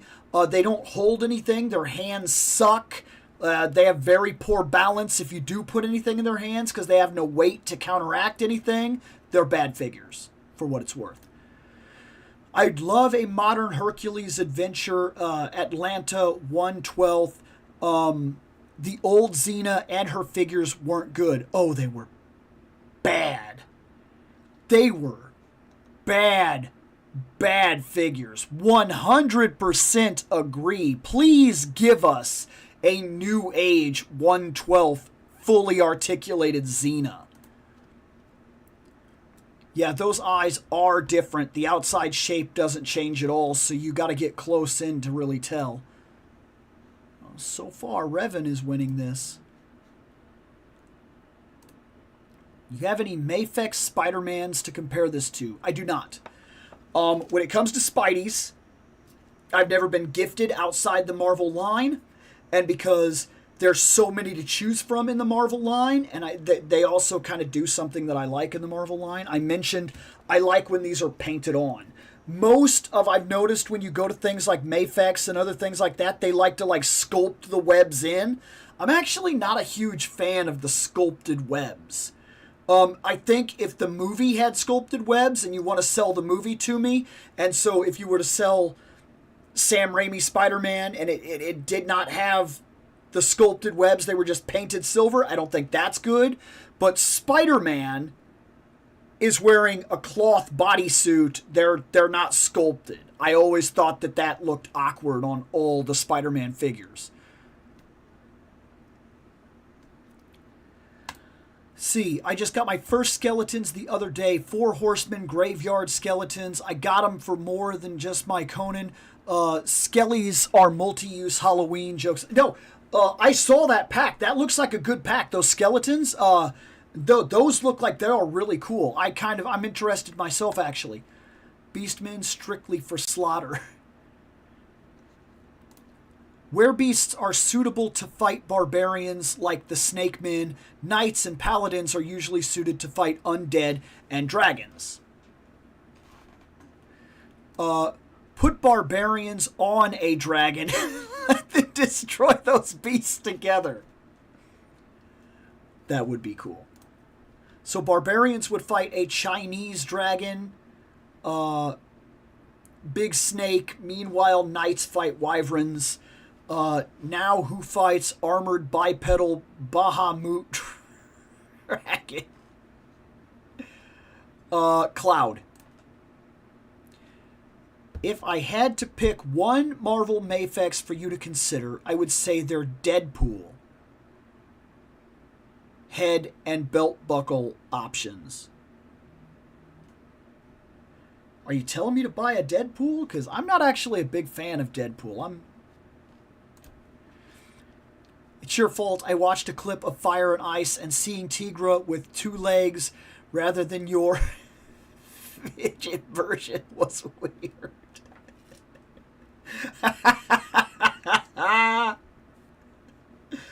Oh, awesome. Fire Emblem with He-Man Tatsu. There we go. I plan to buy a Mythic Legion's Advent of Decay female barbarian. We don't get to have much female barbarians aside from Boss Fight Studios' Red Sonja. Did you see? Before I say this, I want to be 100% as to what I'm about to say, because I just bought her.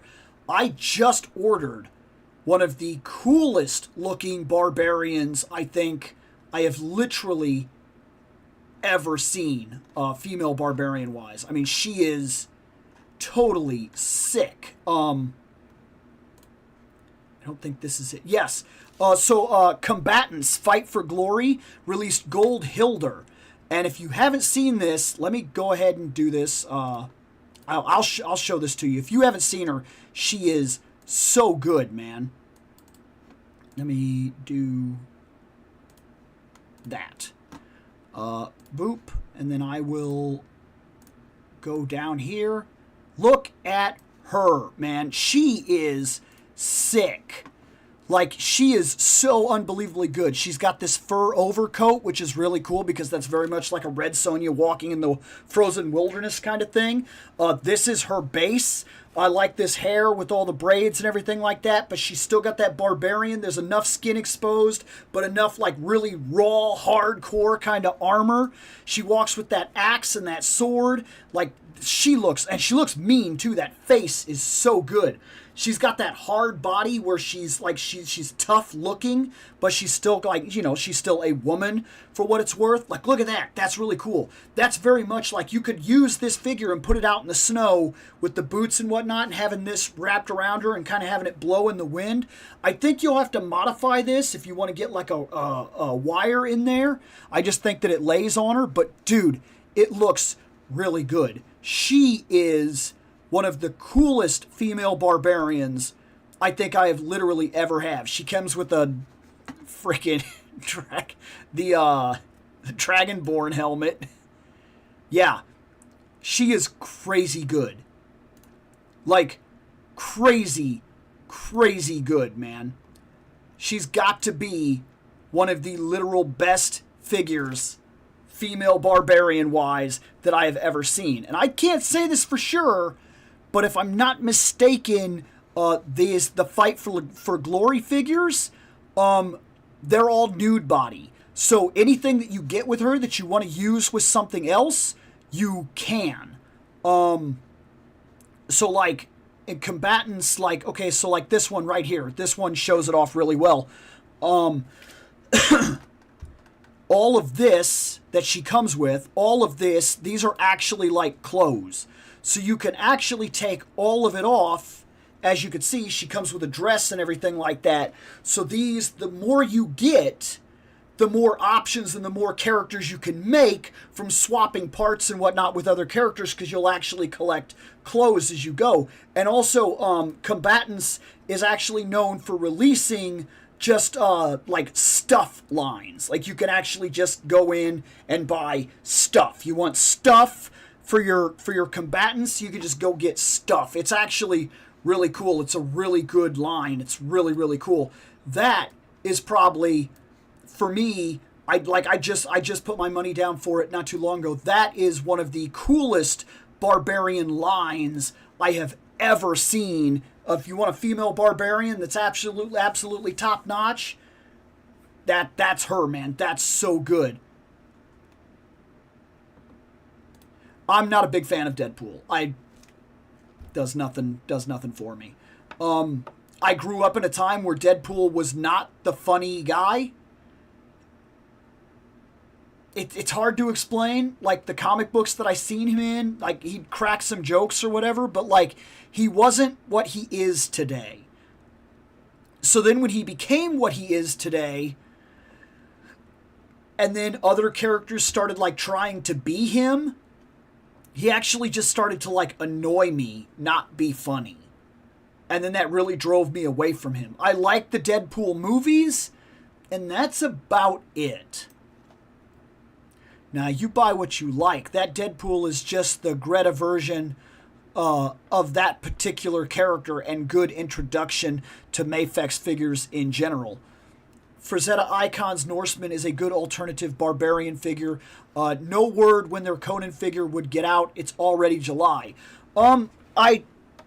He had a delay. From what I understand, he was about to start shipping, and something happened, and I heard something about he got a delay. But yes, what he has said, the Norseman is an absolute fantastic barbarian figure if you're just looking for something like to break into a line that you don't know or something like that. And it's really, really cool.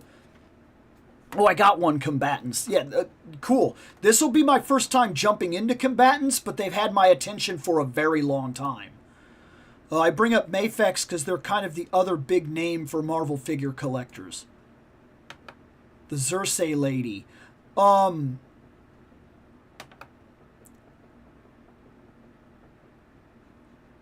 I bought so in terms of the combatants that we just talked about, I just bought well, let me actually go into my account real quick and see, because it'll be in my pre-order history. Bap. Yes, I bought Goldhilder. And I also bought Glory Cassia and Bernice. And from Mythic Legions, the first figure that I will ever get from them is Neve. Rising Sun's Neve. That'll be the first time I'll ever buy one of their figures, and it'll give me a chance to kind of see what that's about. And then I'm going to be starting in Brutal Realm to see what they're about when they release Crowman. That'll be my first jump into those figures. So that's where I am with those. Let me fix that. Let's see. Xerxes version looks better than Red Sonja. We'll look out for one. You have my attention on whatever this is.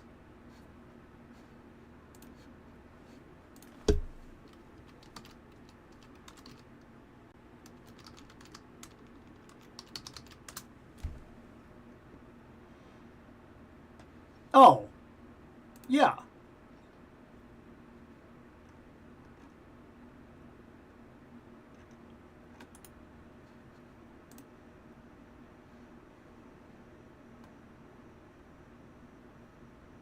Okay, I see her. I found her.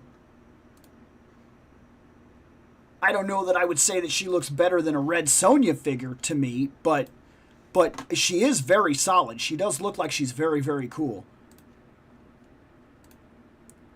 Does she have a second lower body with no gear or clothing on it? As far as I'm aware, all the clothes on those figures can be taken off. If I'm not mistaken, from what I've seen, they're all nude body figures, and then the clothes are on them. So you can mix and match and do basically anything you want. All their clothes do come off. They usually come with naked feet and whatnot and things like that, so that when you take the feet off and such.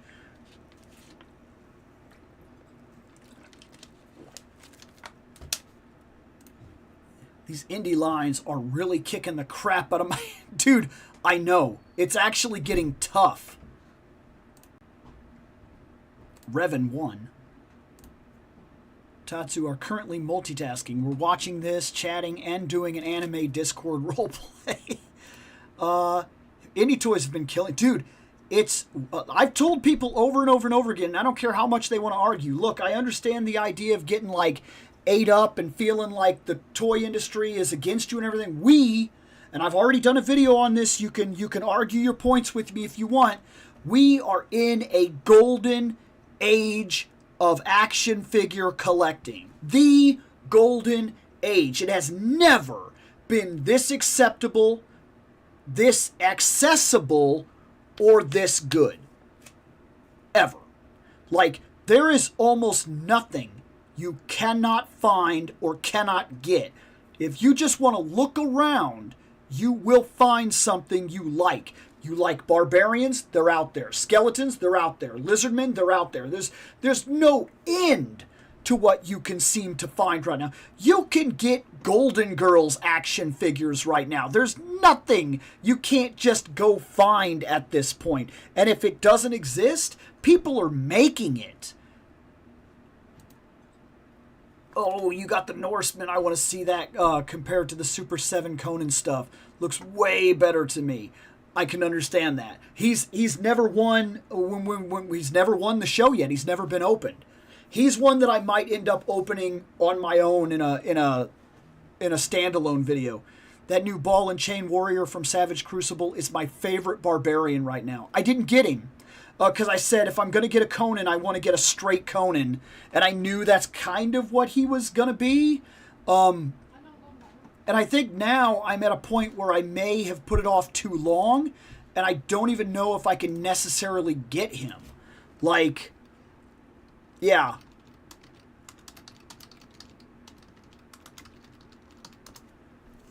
I think he's at a point where he's like become really tough to obtain, and that happens to me a lot. You can't collect everything.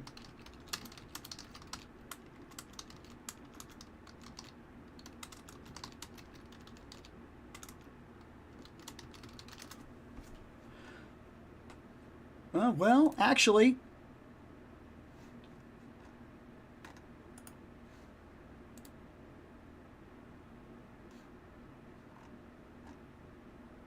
looks like if you shop around, you can still find him, but it seems like he's getting tougher to find all the time, and I did not jump on him when he was new.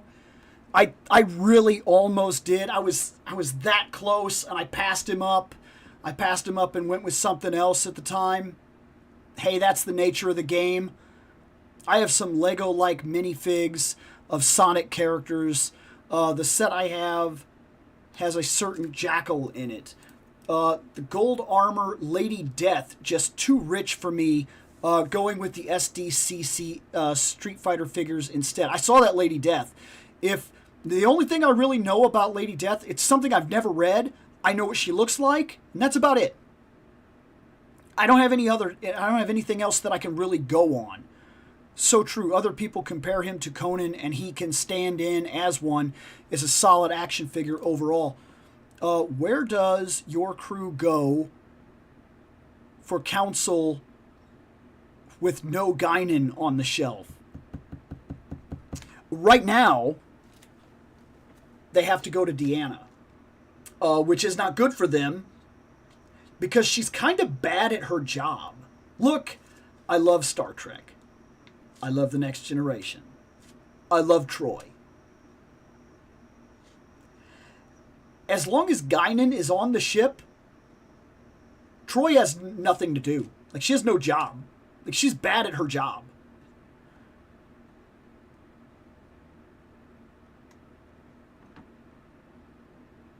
I already know. See, I actually tend to like them because of the options they offer. Not necessarily because they can get nude. That is good for photography purposes if you're talking about like doing Frazetta art and like original 80s barbarian artwork type of stuff. You can't be squeamish about the human body if you're going to get into barbarian artwork. It is part of the gig, okay? But that being said, I tend to like them because their options are infinite. You buy the figure, and then you buy sets that add to that figure, and it's expanded forever. You buy a Red Sonja that's already just Red Sonja. The only thing you have forever is Red Sonja. You buy a combatant figure that's kind of Red Sonja, but you want it to be a princess, couple swaps and you've got it.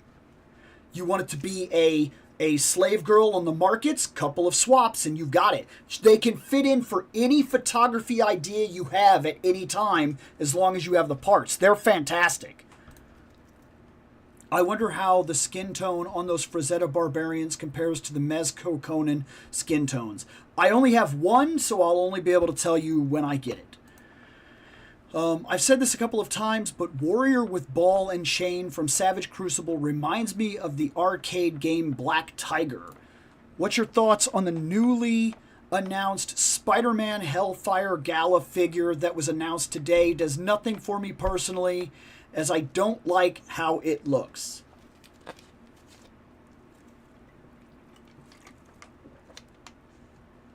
Here's a problem.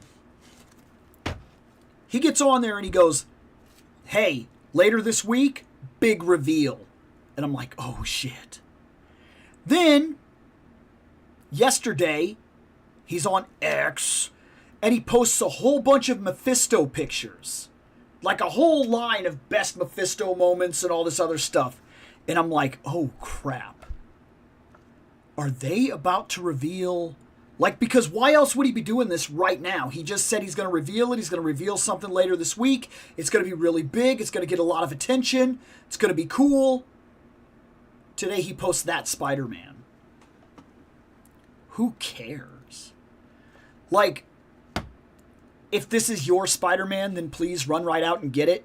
Don't misunderstand my assault on said figure as anything against what you like. I'm not about that here. But look, he left that way too open.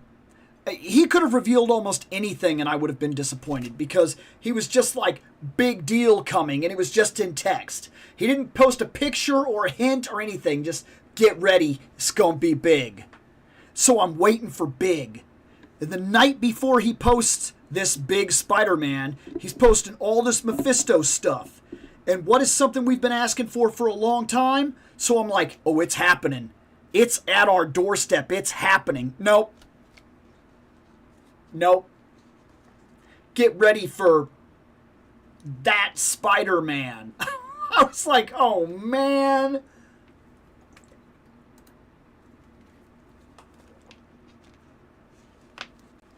Awesome. I've only backed a couple of Kickstarters ever. Very few. Lady Death, if I remember, made her first appearance in the Evil Ernie comic books. Then she became somewhat popular and ended up getting her own comic book series. That's all I know about her. Yeah, she's one of those things I know, but I don't know. Like, I'd pick her out in a crowd. I'd be like, that's what that is. But I couldn't tell you anything about her. Anything. I see someone had AI 4K remastered 80s Dungeons & Dragons cartoon on YouTube. Neat. Like, neat. If the company's not going to do it, yeah. Yo, there's no way Mezco just announced a vehicle with figure, lights, and and suspension for less than NECA's party wagon. Dude, isn't it wild out here right now? I have favorite critter figures. I just did a shot with Spock and John Chern fighting. Thanos, while you're here, I have a question. You'd mentioned a figure, okay? And then I said, oh, I need some bodies right now. I need some naked body figures.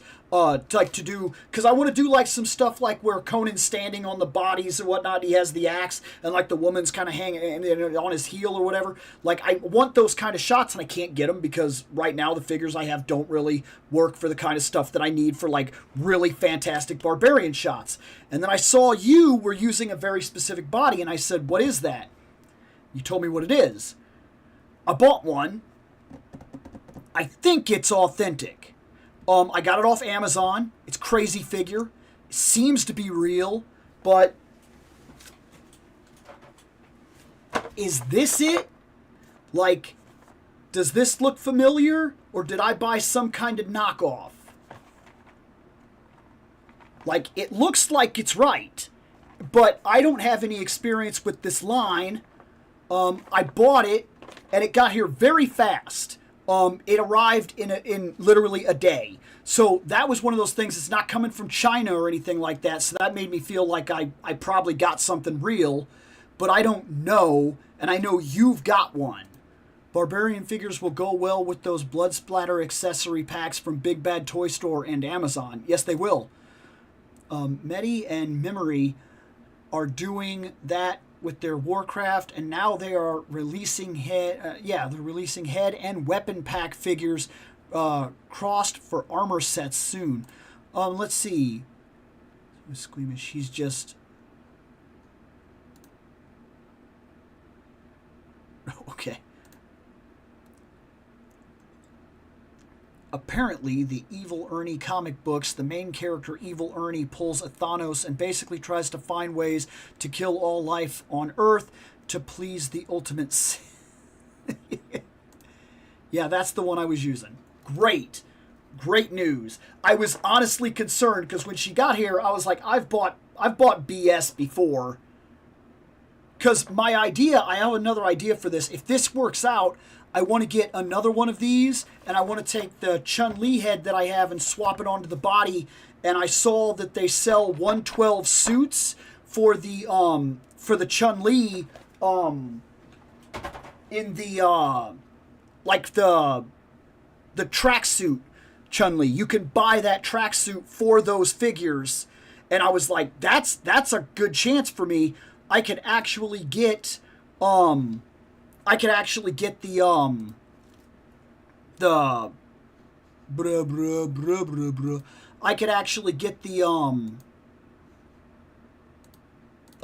like an alpha figure, or like the Chun-Li.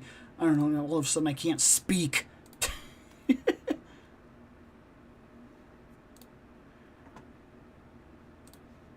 Let's see. Speaking of Star Wars, I'm still waiting for a Star Wars Black Series Darth Scion figure since Darth Nihilus was reissued. I saw that. I'm holding off right now. I've really got to figure out where my money is. I've got enough of it invested in like 5 different positions, and now I think I have to buy a new car, which I don't know what that's going to do with my budget because I don't know where my payments are going to end up. For that reason alone, I saw that a bunch of new Star Wars stuff was announced. I've skipped all of it. And there were like 4 or 5 of them that I actually would have got, too. Hope nobody starts discriminating against furries on this chat because you will catch the...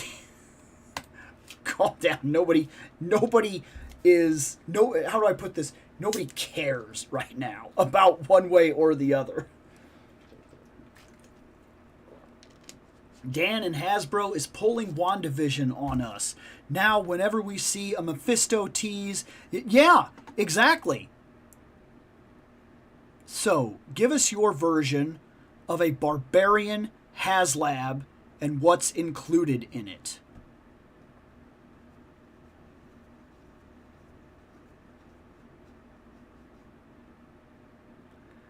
I wouldn't know where to start with that. I'm going to have to play with that one for a while, in all actuality. Like, hold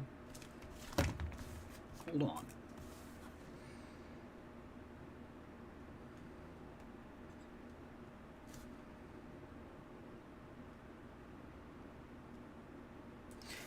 I just wrote it down for a standoff video.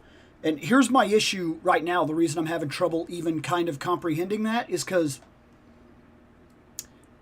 if you're talking about something like that, you're almost talking about a mild level Kickstarter, because like with a HasLab or anything of that nature, they don't have Barbarian figures. The closest thing they have right now, like the very closest thing they have right now is technically like Kazar, Shauna, things of that nature. If you're playing at that level, you kind of have to build off what they have and play off a HasLab that would work. You want it to be 1/12, and then you want things that are barbarian, that are going to work for it. And how to kind of build that in, and what I feel you need to get off the ground. Like how a barbarian figure, because I'm not talking like we make a Conan or something like that already exists. I'm taking it for what you said, a barbarian HasLab. This is just a barbarian figure coming out the gates. What do we need? And I'm going to play with that, and I'll actually do a full video talking about it.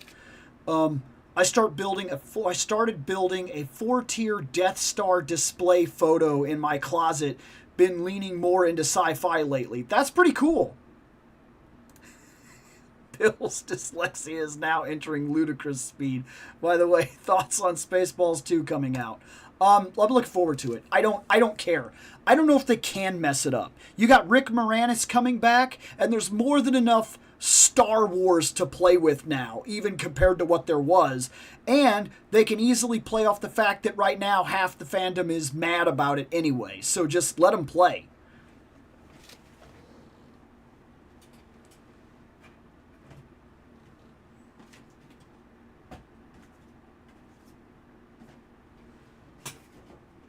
Oh, I didn't realize he was down there.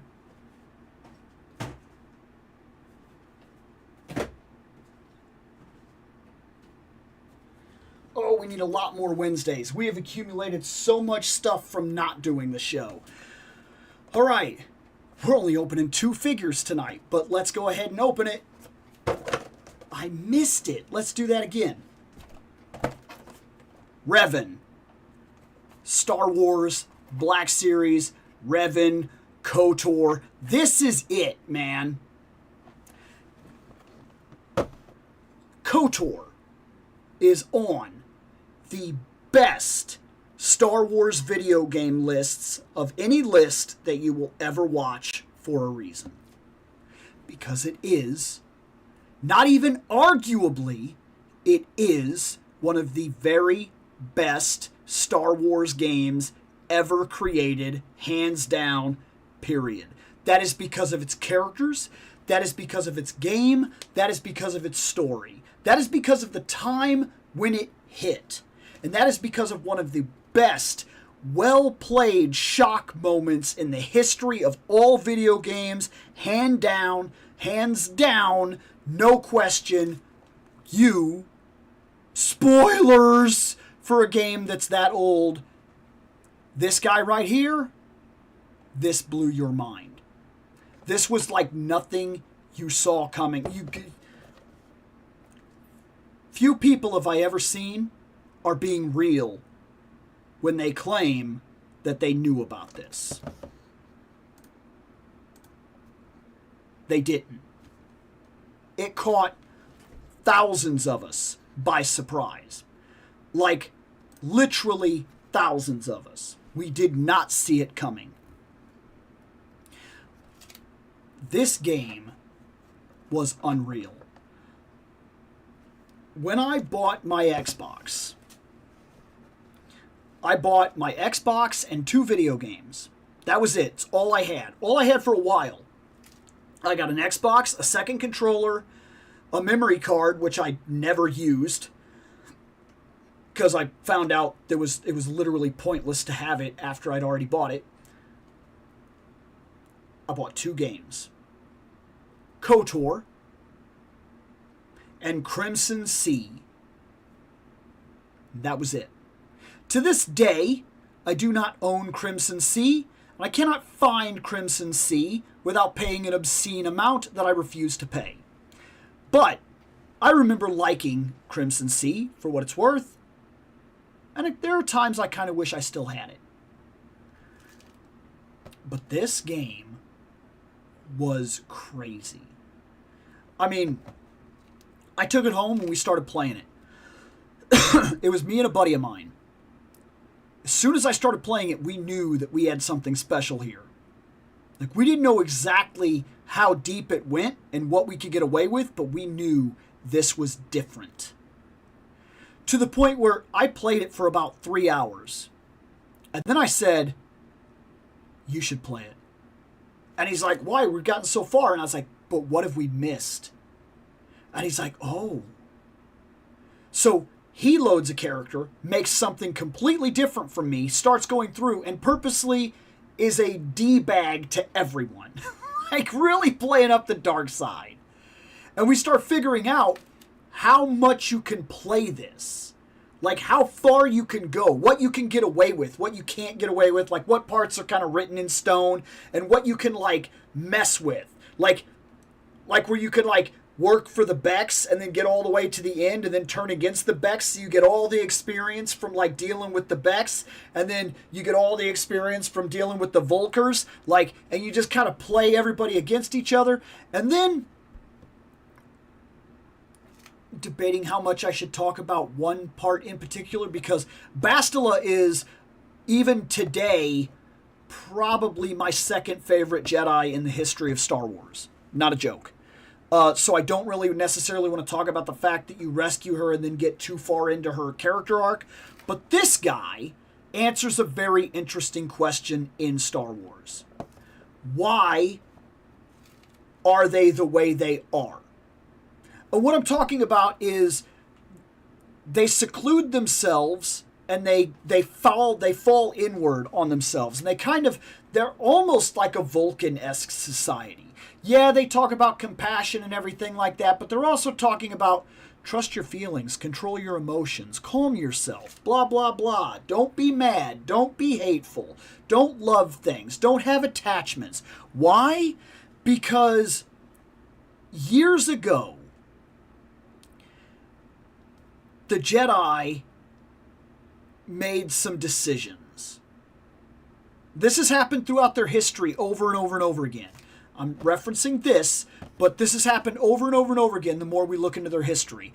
Oftentimes, Jedis will go wayward, trust their emotions, follow their passions, fall to the dark side, and you'll have big, basically, Jedi civil wars. That's basically every time Sith or Dark Jedis or whatever show up, it's basically a Jedi civil war. It's usually Jedis that break off.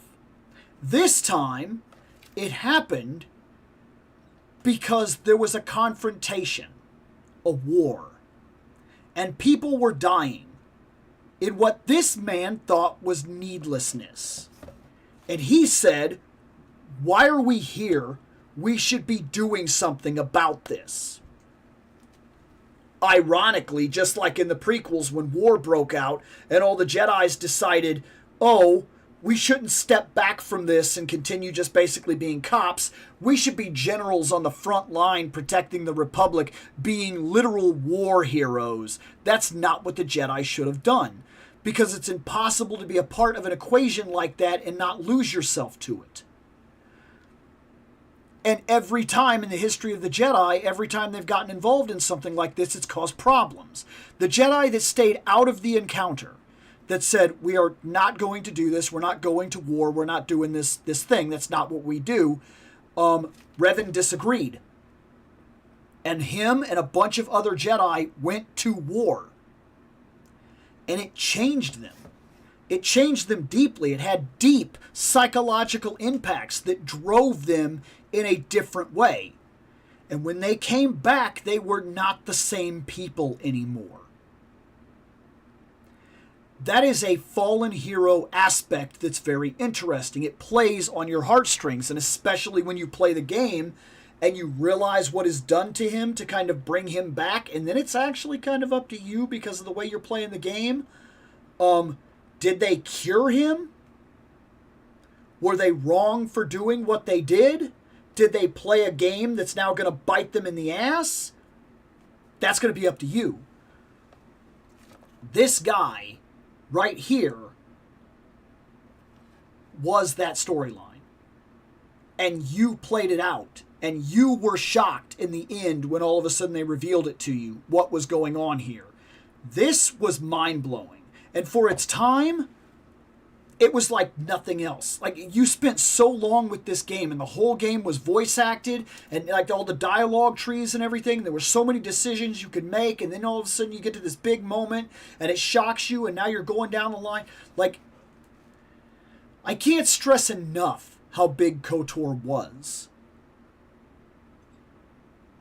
And the crazy thing about it is that your first time playing through the game, unless you're some kind of perfect because you find everything, because you're the best game player in the whole world and you already knew about everything, chances are you didn't find this armor. You never looked like this throughout the course of the game. Chances are most people that were just playing the game and they were younger and they weren't like trying to get everything there was to get. They were trying to go through the game and play the game. You only saw this guy in flashbacks. You never wore this armor, most of us, realistically. Which means that when we finally reach this point, it's crazy that this has had the impact it's had, when really most of us never got to look or be like this. Most of us that were playing the game saw all this in flashbacks and like made assumptions. And I remember also, I liked the ambiguousness of this. I liked that Malik was so big that first time I ever played this game, I was playing it and I was playing a male character and I got that far and I said, I should have picked the girl. And I remember my buddy said, why? And he said, because now that I'm looking at it and I'm looking at Malik and I'm looking at Revan, Revan's a girl. I said, I'm almost positive canon Revan's a girl. I was wrong. But it felt like that. It didn't feel like a Vegeta thing. It felt like you were supposed to be playing the girl, and she was supposed to be smaller than Malik. I don't remember why, but that's always stuck out to me. Let's open this guy.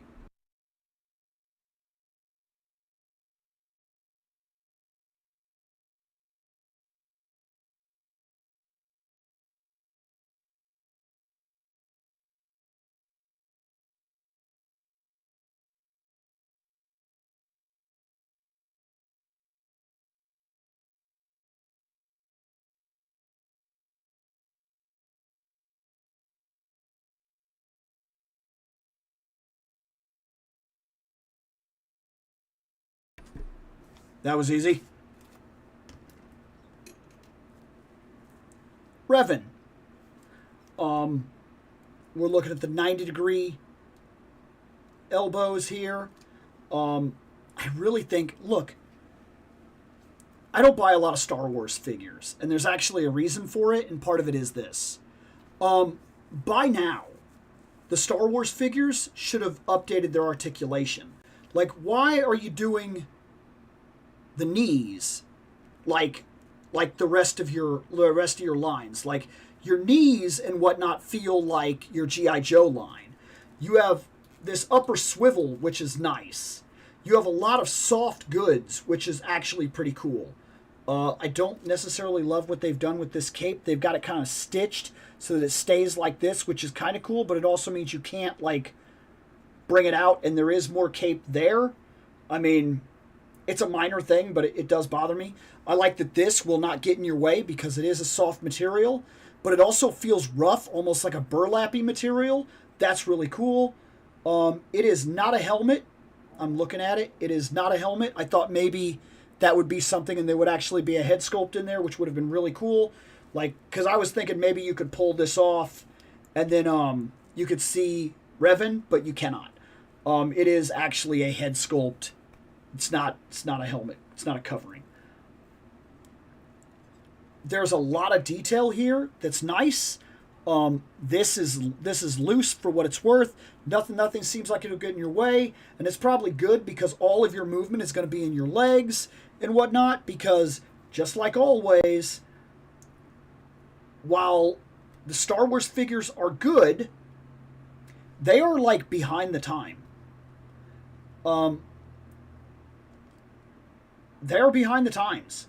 I don't know what it is about Star Wars figures that they don't want to move forward, but they don't. Like, they're still doing the 90-degree stopping point on the arms. They're still doing the same body sculpts that we've seen over and over and over again. They're still doing the robes that get in the way. They're still why? Star Wars. And I'm just making an assumption here. Hasbro knows that Star Wars cannot fail. It can't fail. It's gonna sell. I hate that that's true, But how many Stormtroopers are people buying? How many times are people buying Boba Fett? How many times are people buying Vader over and over and over and over and over and over and over and over and over? And even still, even the newest Vader on the market right now, in terms of Hasbro, still is using 90-degree arms. Why? It doesn't make sense. The Star Wars figures refuse to move forward. And quite frankly, it's time to do so. Do I not like this? Am I complaining in terms of that? No, this is fine. I will say that this lightsaber, for whatever reason, is loose. This one is not. And that is because the hilts are designed in a way that one is flat and one is jagged, and the one that's just kind of like round flat, it doesn't really stick in his hands because of the way that it's built. And that is a problem, but it's one that I will deal with. Photography-wise, this guy will be hard to guarantee in certain poses. He will be hard to guarantee in lightsaber combat, where you can't do like this or switch up or do like where he's got this and he can bring this hand up and kind of like defend himself or do something. You can't do a lot of things with Star Wars figures because you just can't do them. Like, I finally got the Qui-Gon that I wanted on the shelf. That's my favorite Jedi of all time. I have him. He's on the shelf. He can't move very well. I haven't really done any kinds of figure photography with them because they're restrictive. Star Wars figures feel restrictive. And while I could do some shorts and do some fun things like that, I don't know how serious I'll get in terms of like doing action figure shots with them necessarily, because of the way they feel. That has been a continual problem. But, in a way, it has saved me a lot. See, there's a lot of Star Wars I like.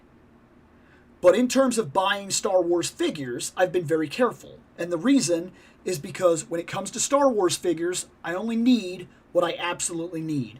If that character was important, if he meant something to me, if it was a big deal, he goes on the shelf. And he goes on the shelf once, and that is the end of it. I have one Vader. I do have the white suit Vader. He's the only variant I have. I have one Luke, and literally only one Luke. I have one Han, one Chewie. I have two Leia, arguably, but one is a comic book variant that I got like almost for free.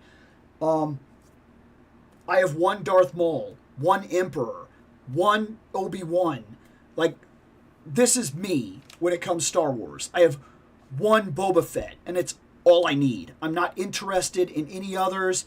And even if they do upgrade at this point, it's one of those problems with me that they said, hey, we've got the best ever Qui-Gon coming out. I still might not buy him because I've got what I want. And I guess it's like I'm buying all these different Spider-Man figures. I've already got like 3 Captain Americas, so why would I not do that with Star Wars? In all honesty, I don't 100% know. There's something about already just having the Luke that I want, and he's on the shelf, and sure, he doesn't move very well, but like, somehow it doesn't bother me the same way. And maybe that's why Star Wars gets away with it. Maybe that's why they don't upgrade their figures, because like, people like me, we just buy what we want, and then it's done, and we're not necessarily worried about it. But then again, Star Wars must be selling like crazy because they just keep releasing the same Luke, the same Luke, the same Luke, the same Luke. Look, his face is different.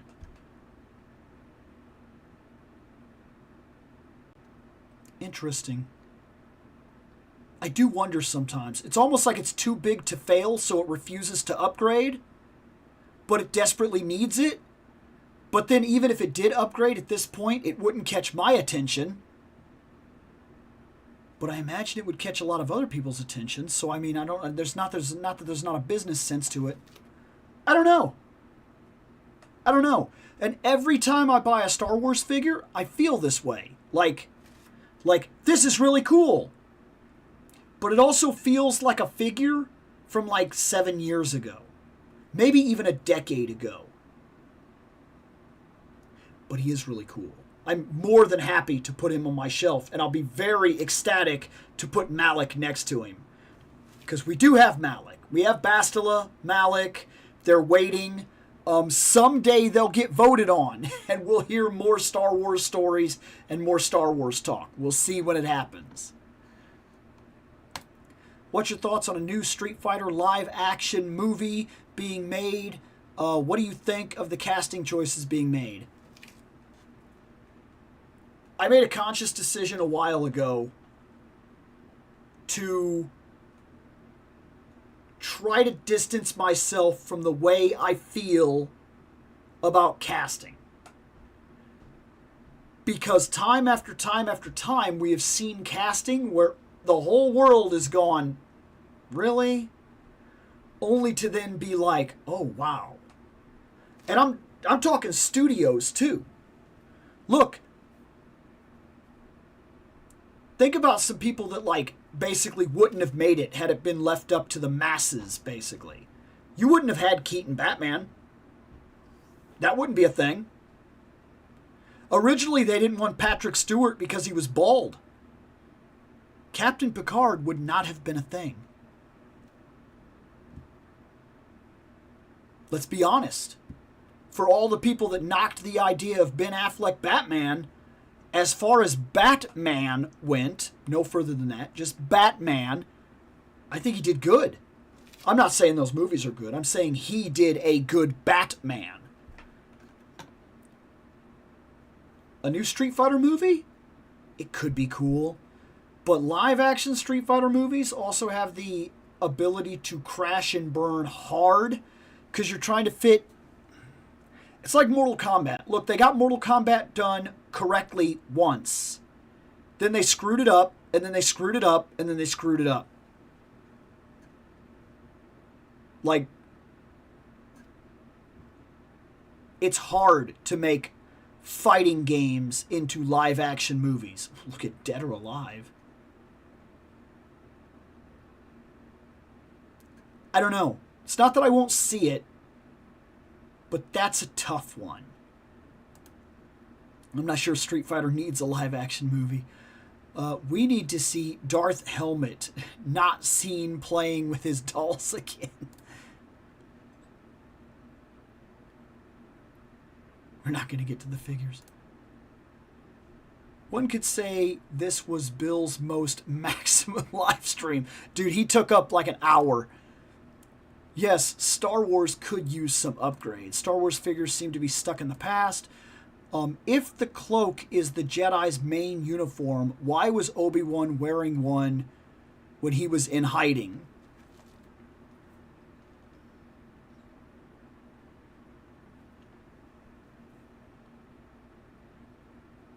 Stupid. I mean, dude, as the worst disguise ever for disappearing, is literally the only guy on Tatooine wearing Jedi robes, and nobody found him.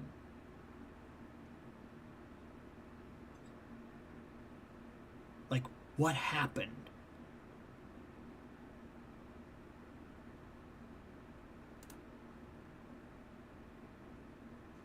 Let's see. Star Wars Black Series is more than 10 years old, and we still don't have a Kyle Katarn figure. Didn't we just get... Wasn't it just announced the guy from Dark Forces? Didn't we just get him? I'm sort of just completely outside Star Wars nowadays. I'm just here enjoying the chaotic ride. Well, speaking in which, it is 9:30. That is my time.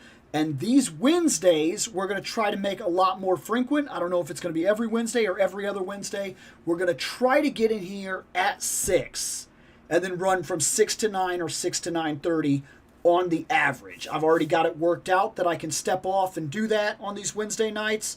And So that will help to deal with stuff like when it does not give the notice, when it said that, because it doesn't give it. Sometimes people are not getting the notifications, but if you know Wednesday is the night, then just pop in, guys. I appreciate everybody for hanging out, saying hey, whatnot. I was clicking on this top fans thing just to see it. I mean, I guess it's interesting enough. It tells me everybody that's actually talking or something like that. But I don't think it's really a necessary thing. But, yeah. I appreciate everybody hanging out. I'm going to get out of here. Hope to be back either next Wednesday or the Wednesday after that. I'll try to let everybody know. And there are videos on the way. I've got a couple right here that I have to film. I have to work on some photography things here and there. And I need to get more of the photography videos, like the talks and whatnot. But I'd like to get a lot of snapshots and things like that. So I might step off and do some of that and then do like shorts to update people. We'll see. This is a growing experiment as it goes.